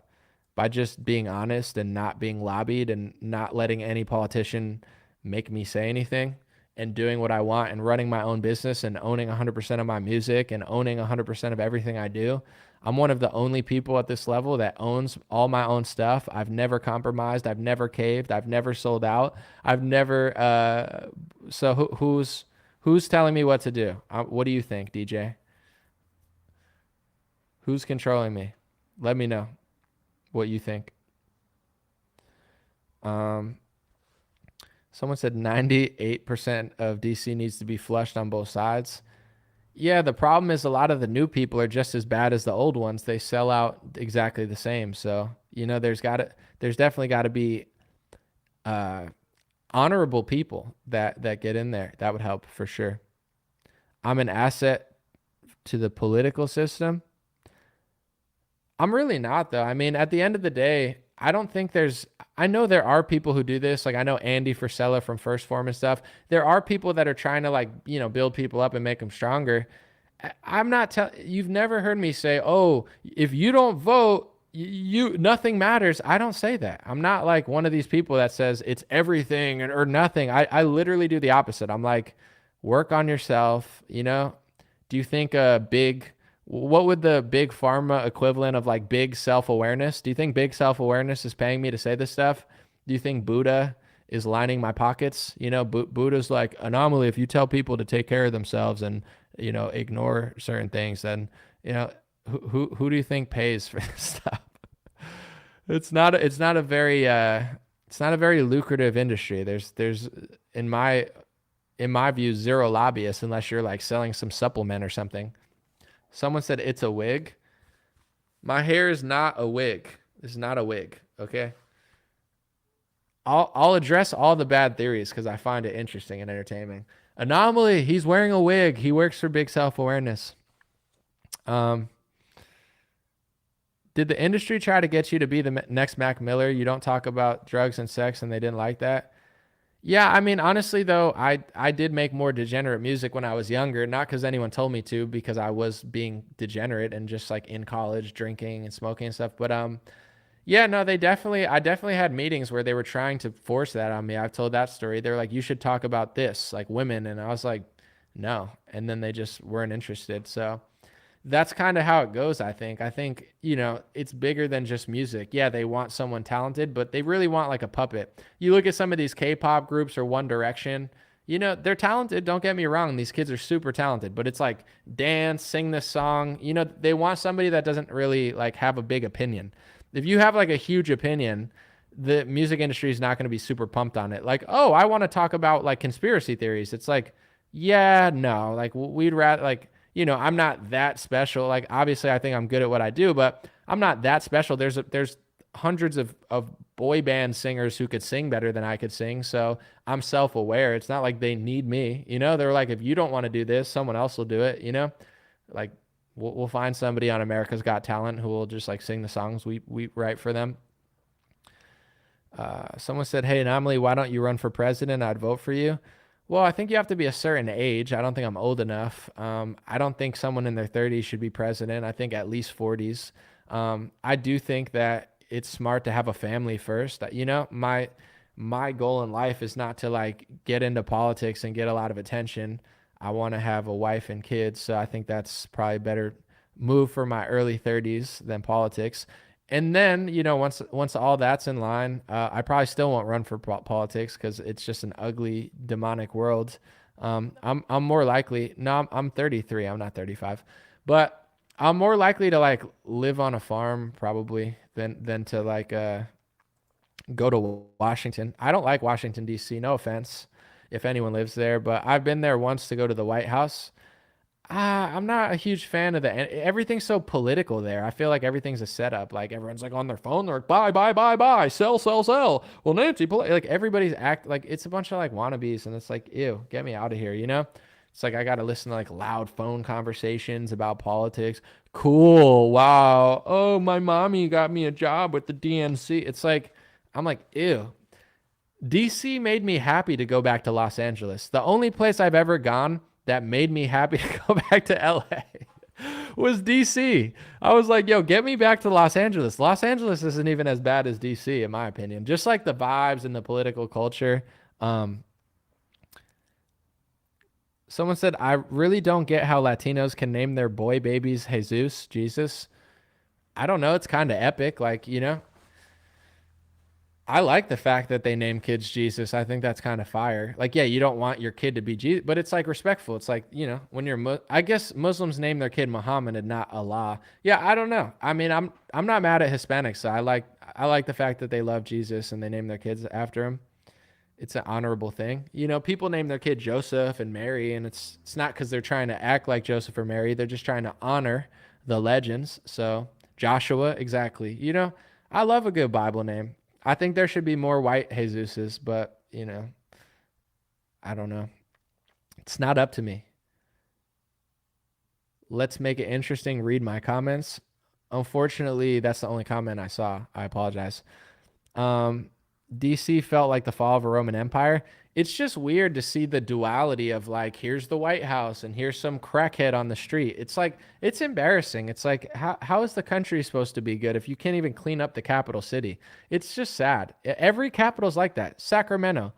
Go to any capital in like any state and it's always trashed. You know, I went to the city council meeting for the vaccine mandates, and that's the worst place I've ever seen in my county. It's like there's just crackheads and tents. It was like as bad as LA. I was like, what?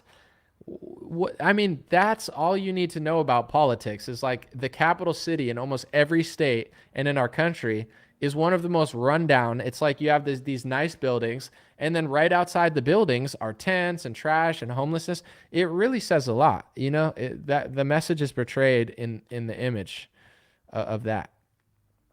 Yeah, I don't know. There's homeless all over Sacramento. I know. It's unfortunate. Someone said I'm Bernardo Jesus. That's dope. Who do I think I am? Elvis? No, I'm not gonna say I wish I was Elvis because I'm not an envious person, but Elvis was the man. I watch old Elvis videos sometime. I mean, he was like, thank you very much. And then he'd do like a little, you know, he'd just shake his arms and be like, ah! Women were just screaming. You know what I'm saying? Just his presence. He's like, hey, and then, ah!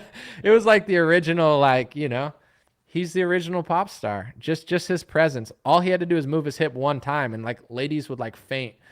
It's like, I'm definitely not that. I got a long way to go. Thank you, Swirly. I appreciate it. Someone said all Democrat ran cities are shit, even in red states. How do the people there not get it though? I want to like dive into the mind of a liberal real quick. Like, let's do some like Dr. Phil analysis, right? We'll try to be thoughtful about it.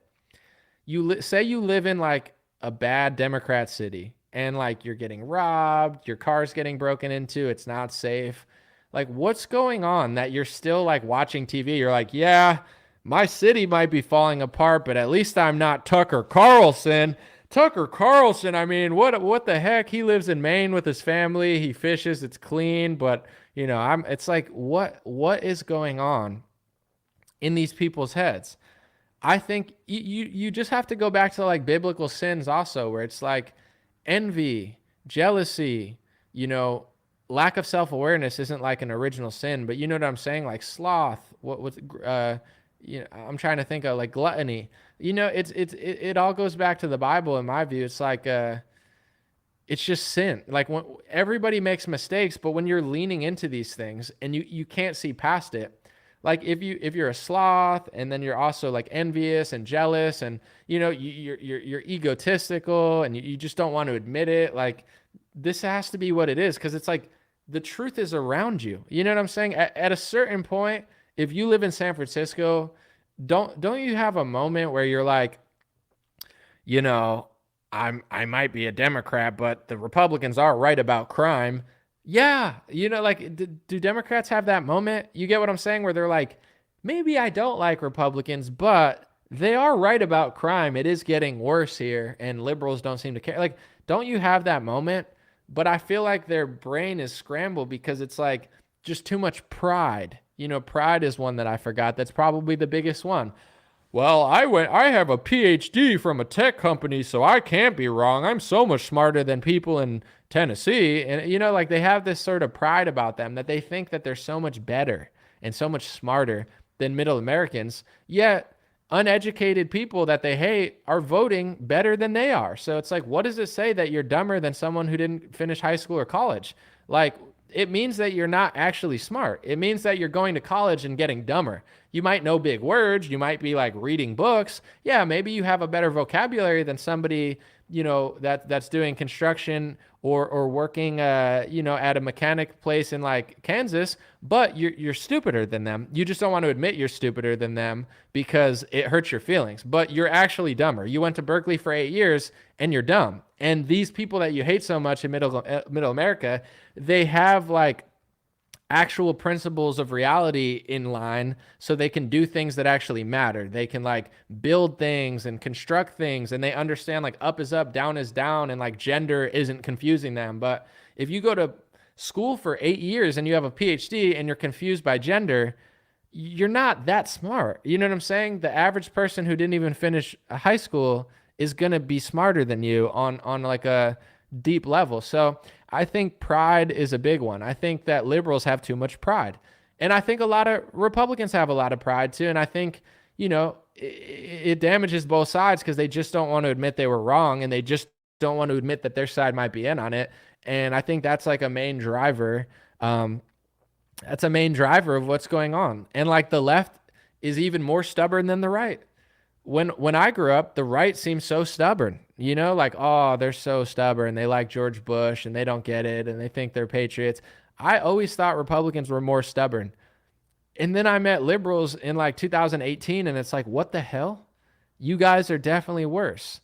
But just because they're worse doesn't necessarily mean that you're good at it. And I'm not trying to act like I'm perfect. I'm not. But if they're like 100% prideful and you're 95% prideful, that pride is still going to weigh on you. It's just you're not as bad as them. So I think all of our goals, whether you're liberal or conservative, should be to like get rid of the pride, get rid of the ego, get rid of some of these principles. You know, people might still lust or still do stuff, and I'm not saying it's right, but like everybody has something. I'm not acting like anyone's perfect, but if you could actually lean into this stuff and be like, okay, my worth isn't getting weighed against the left wing. You know what I'm saying? Like people measure themselves against the other side. You should measure yourself against the truth. Not like, oh, well, I'm bad, but the left's bad, or I went to Berkeley, but the right's so bad because they live in the middle of America. I'm sorry, but comparing yourself to somebody in middle America doesn't make you any more impressive. this is what everyone does. It's like me going to a childhood like basketball game and just swatting some little kid out of the way. He's like, I just whack. Oh, I'm the best at basketball because I beat a 12-year-old. Like, yeah, no. If you compare me to 12-year-olds, I'm LeBron James. But it's like that's a very low level thing to do, though. So we all could do better. But I think that's what's going on in the heads of liberals is they have way too much pride and envy and like sloth and pretty much every sin. I mean, I think they're lust, and this is, I think, the difference between conservatives and liberals, not all, but some, is conservatives lust, but they understand it's bad. Some, and the left, they lean into lust that, and even with like the rainbow thing, it's like, it's one thing to do something. It's another thing to identify it and that be your entire identity. And you have no other redeeming qualities or identity. It's like people could tell you it's so great, but it's really not. Like at least Freddie Mercury was a good singer. He's not just like that gay guy. He had a talent and he like applied himself, just like there's a lot of great people doing great stuff. But like if your only identity is being gay, people don't have to like you. You know what I'm saying? Like, pick up a basketball, dunk it. No, I'm just kidding. But, like maybe you're good at your job. Like you can't just identify as that. So I don't know. I think the left is failing morally because it's not that the right's perfect and that the right isn't hypocritical. It's just the left is like leaning into their sins and acting like it's amazing. Like, at least admit you're wrong. You know what I'm saying? Like, no, this is great. It's like, it's definitely not great. It's not great that crime is rising in your city, but in order to fix it, you have to admit it's happening. You can't just be like, this isn't happening. This is awesome. I'm going to a gay parade. It's like, cool, but your car's going to get jacked, by how diverse was the person? I don't know. I think you got jacked by a homeless transgender that was multicultural. It's like, I don't know. Does it matter? Your car got robbed, So priorities, but like leaning into the sin, it's just not a good idea. It's like you want to have self-awareness in order to fix the problem or at least work on it. I think the left is making a big mistake, just leaning into their sins, leaning into it. And that's why they think they're so good when they're not. They just can't admit. I can admit, like, there are people in San Francisco that could make a better latte than I can, and they could make better, craft burgers, and they could build tech things that I can't build. I can admit that. I don't think they're better than me, but there's things that liberals do in San Francisco that are better than me. I have no problem admitting that. I go to Middle America. I can name 100 things that they could do better than me. I mean, I do have some physical skills. I did grow up on a farm. I'm not like completely useless or anything, but I can't build a car. A mechanic can, it's like, it's okay to be like, hey, that person does better things than me. But like when people have pride, they want to act like the other side does nothing redeeming and, everything they do is wrong. And it's like, it's just not true. It's like, it's okay to admit that someone has more skills than you that applies to, other things. It's not a big deal. Someone said it's definitely pride. I think it is, for sure. I'm trying to think where I was. I think it was a priest or a pastor or something, but was saying, the old saying that comparison leads to like resentment and I don't know, unhappiness.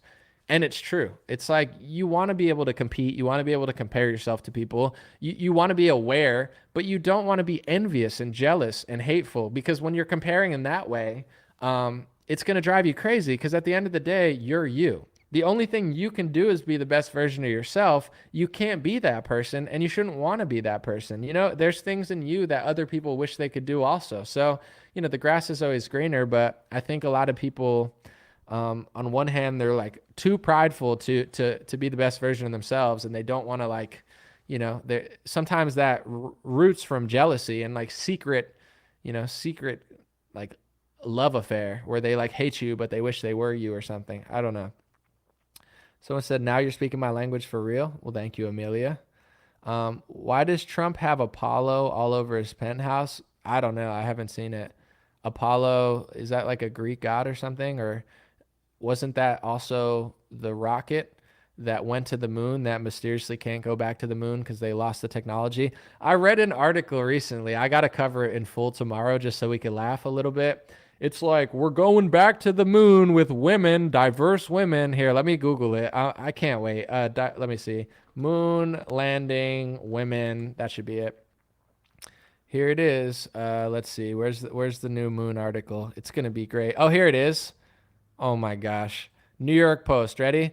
NASA's first moon crew in 50 years includes first woman, black man on lunar missions. NASA Monday named 4 astronauts who will fly around the moon later this year, including a woman, and the first African American assigned to the lunar mission. That's awesome. I'm glad that the moon can be diverse, but it's like they haven't done it in 40, 50 years. I can't wait till it comes out and they're like, we had to cancel the moon mission because they did it one time. They were going to do some sort of space mission and they were like, the suits didn't fit the diverse women and we had to like cancel the trip because like the spacesuits didn't fit the women. Were you trying to reuse the same spacesuits? Like you guys get like how many tens of billions of dollars in taxpayer money every year? You guys can't even build a new spacesuit? What are you trying to put a woman with tits in a Buzz Aldrin suit? Like what's wrong with you? You're putting some woman in a Neil Armstrong suit? No? What are you doing? And if you did build new suits, did you not know they were women when you built the suits? Like, look up that article. They're like, we had to delay our space mission because the suits didn't fit. How? How did the suits not fit? Don't you want to fit those like pretty securely? You know, it's like going on a roller coaster. They're built to work. You know, you're NASA. You got all the money in the world. And you can't build the right suit. They're going to be like, racism is the reason we can't go to the moon because the woman, you know, didn't fit her because there were racist people building the suits. It's like, and people will be like, yeah, that's true. VBDC, Venice Beach Dub Club, said Trump's tower penthouse apartment is decorated with all Apollo, the sun god, paintings and sculptures. Shrug emoji. I got to check it out. Here, let me Google it real quick. Trump Apollo penthouse. Maybe he really likes Apollo. I don't know much. Oh, yeah. I guess. The sun god Apollo. Statue of Eros and Psyche. Apollo led in his chariot by Aurora. Greek. I mean, he's a cultured guy. He loves the moon landing. He should have a replica of the moon landing solar unit, you know, just wrap some tinfoil together and put a few sticks there. I don't know. If you've never sent a woman to the moon, you haven't lived.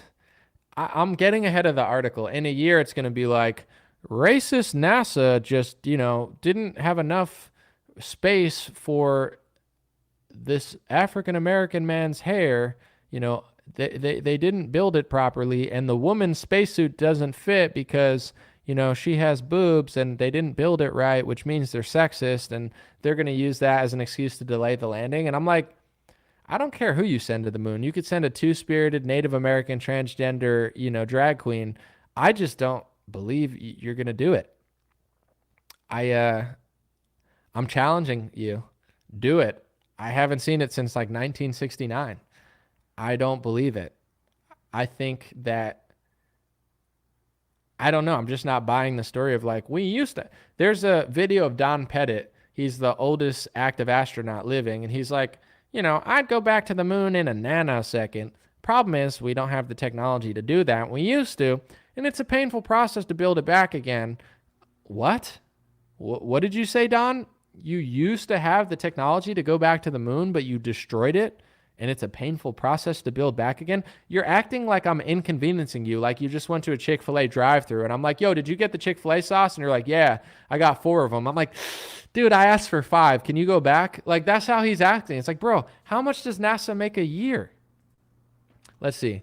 NASA 2022 budget. How much did they get? Oh, just $24 billion, a 3% increase. He's like, we'd go back to the moon in a nanosecond. It's a painful process to build back again. How painful of a process is it to build back again, bro? It's your shining accomplishment that hasn't happened in 40 years. You act like you have so much to do. What else are you doing? Like measuring climate change in Antarctica? You know, $24 billion? This stuff is hilarious. And this is the type of stuff, in my opinion, if everybody can fight over Trump and Biden and DeSantis and Trump and, you know, oh, the transgender suit didn't, you know, it didn't have room for his private parts, and now we have to rebuild the suit. We can't go back to the moon because there's transphobia in NASA. Like all these little stories. Here's the left-wing story. Here's the right-wing story. And they're just getting $24 billion a year. Like, they're eating good at NASA, I'm guessing. Somebody's eating good. Somebody's doing something. I don't know what they're doing, but I don't know. Let me Google it. Not that Google's going to tell me the truth, but what does NASA spend their money on? NASA investments in climate change research and technology, global space economy, NASA partnerships. So the main thing they do now is climate change research, just like I said before. Isn't that interesting? Oh, Space Force patriots, we're going to build a new space program that Kamala Harris is going to be in charge of in 2 years. Woo! Space Force, yeah, we're fighting the deep state from space. Yeah, we're going to fight China by becoming China. Yeah, the only way to fight China is to give money to NASA and Space Force and create more government to fight the government. We got to fight China, the invisible virus. We can't see it. We got to give money to Space Force and NASA, and we got to print vaccines and print money with the Federal Reserve. Oh, yeah, China's shivering in their boots. This stuff's above my pay grade. I don't know who's doing what, but it's not me. I don't even care. Take that money and go measure ice things. I'm sure it'll work out. Someone said NASA is a pyramid scheme. No, it's a serious climate change research organization that's going to send an African-American man and a probably not white woman to the moon. That's who they are. Please don't make fun of NASA. I wear NASA socks and NASA shirts and NASA sweatpants. I'm that guy. I buy it at Kohl's. I went to Kohl's one day. For those who don't know, it's just like a store with clothes. It's like a big department store or something. They had like so much NASA stuff. They're like, yeah, NASA. Yeah, get your kids in the NASA gear. And I'm like, I don't know. I'm more of like a Golden Girls or Bob Ross sort of guy. I'm not the target market for those clothes. I bought like a Golden Girls shirt, I think. Classic American stuff. Good old days. You know, I'm kind of a boomer inside. When I make fun of boomers, you have to understand boomers. I'm not trying to be mean. I am one. I'm not literally a boomer. I'm a millennial, but I just act like one. I'm like, I miss the good old days with Golden Girls. And people are like, how old are you, dude? Are you like 60 years old? I'm like, those were the days. They're like, you weren't even around for those days. Whatever. Appreciate you guys. God bless you. God bless your family. God bless America. God bless the world. I'm going to take off and I'm going to just say this real quick.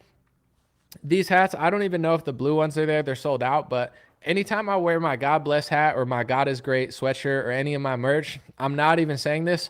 People always compliment it. Like I was on a walk the other day and someone looks at me, she's just hiking and she goes, he is great. And I was like, who? And like, I forgot what I was wearing. And I was like, oh, you know, it's a good vibe. You get just God loving people that just show love to you.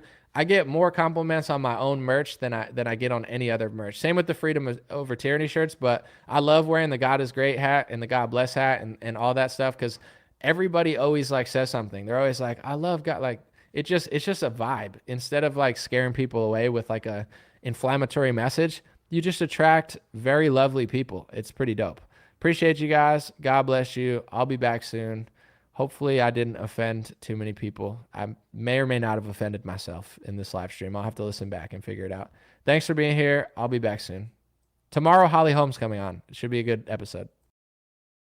Hey, what's going on, my friends? Just a few ways to stay in touch and support if you'd like to. The first way is dreamrare.com. We have blue beanies, black beanies, pink hats, other colored hats, Freedom versus Tyranny shirts, Stay Blessed long sleeve, God is Great long sleeve, and lots of more cool items coming soon. DreamRare.com. Check out the shop to support. Everything's made in the United States. Handpicked by me. Patreon.com/RareTalk. For $5 a month, you can help support me, support the show. If you haven't noticed, unlike other channels, I don't work with very many sponsors, sometimes none at all. And part of the way I'm able to do that is with the DreamRare.com shop and Patreon.com/RareTalk. So thank you guys for keeping this show free, unimpeded, uninterrupted. I'm forever grateful.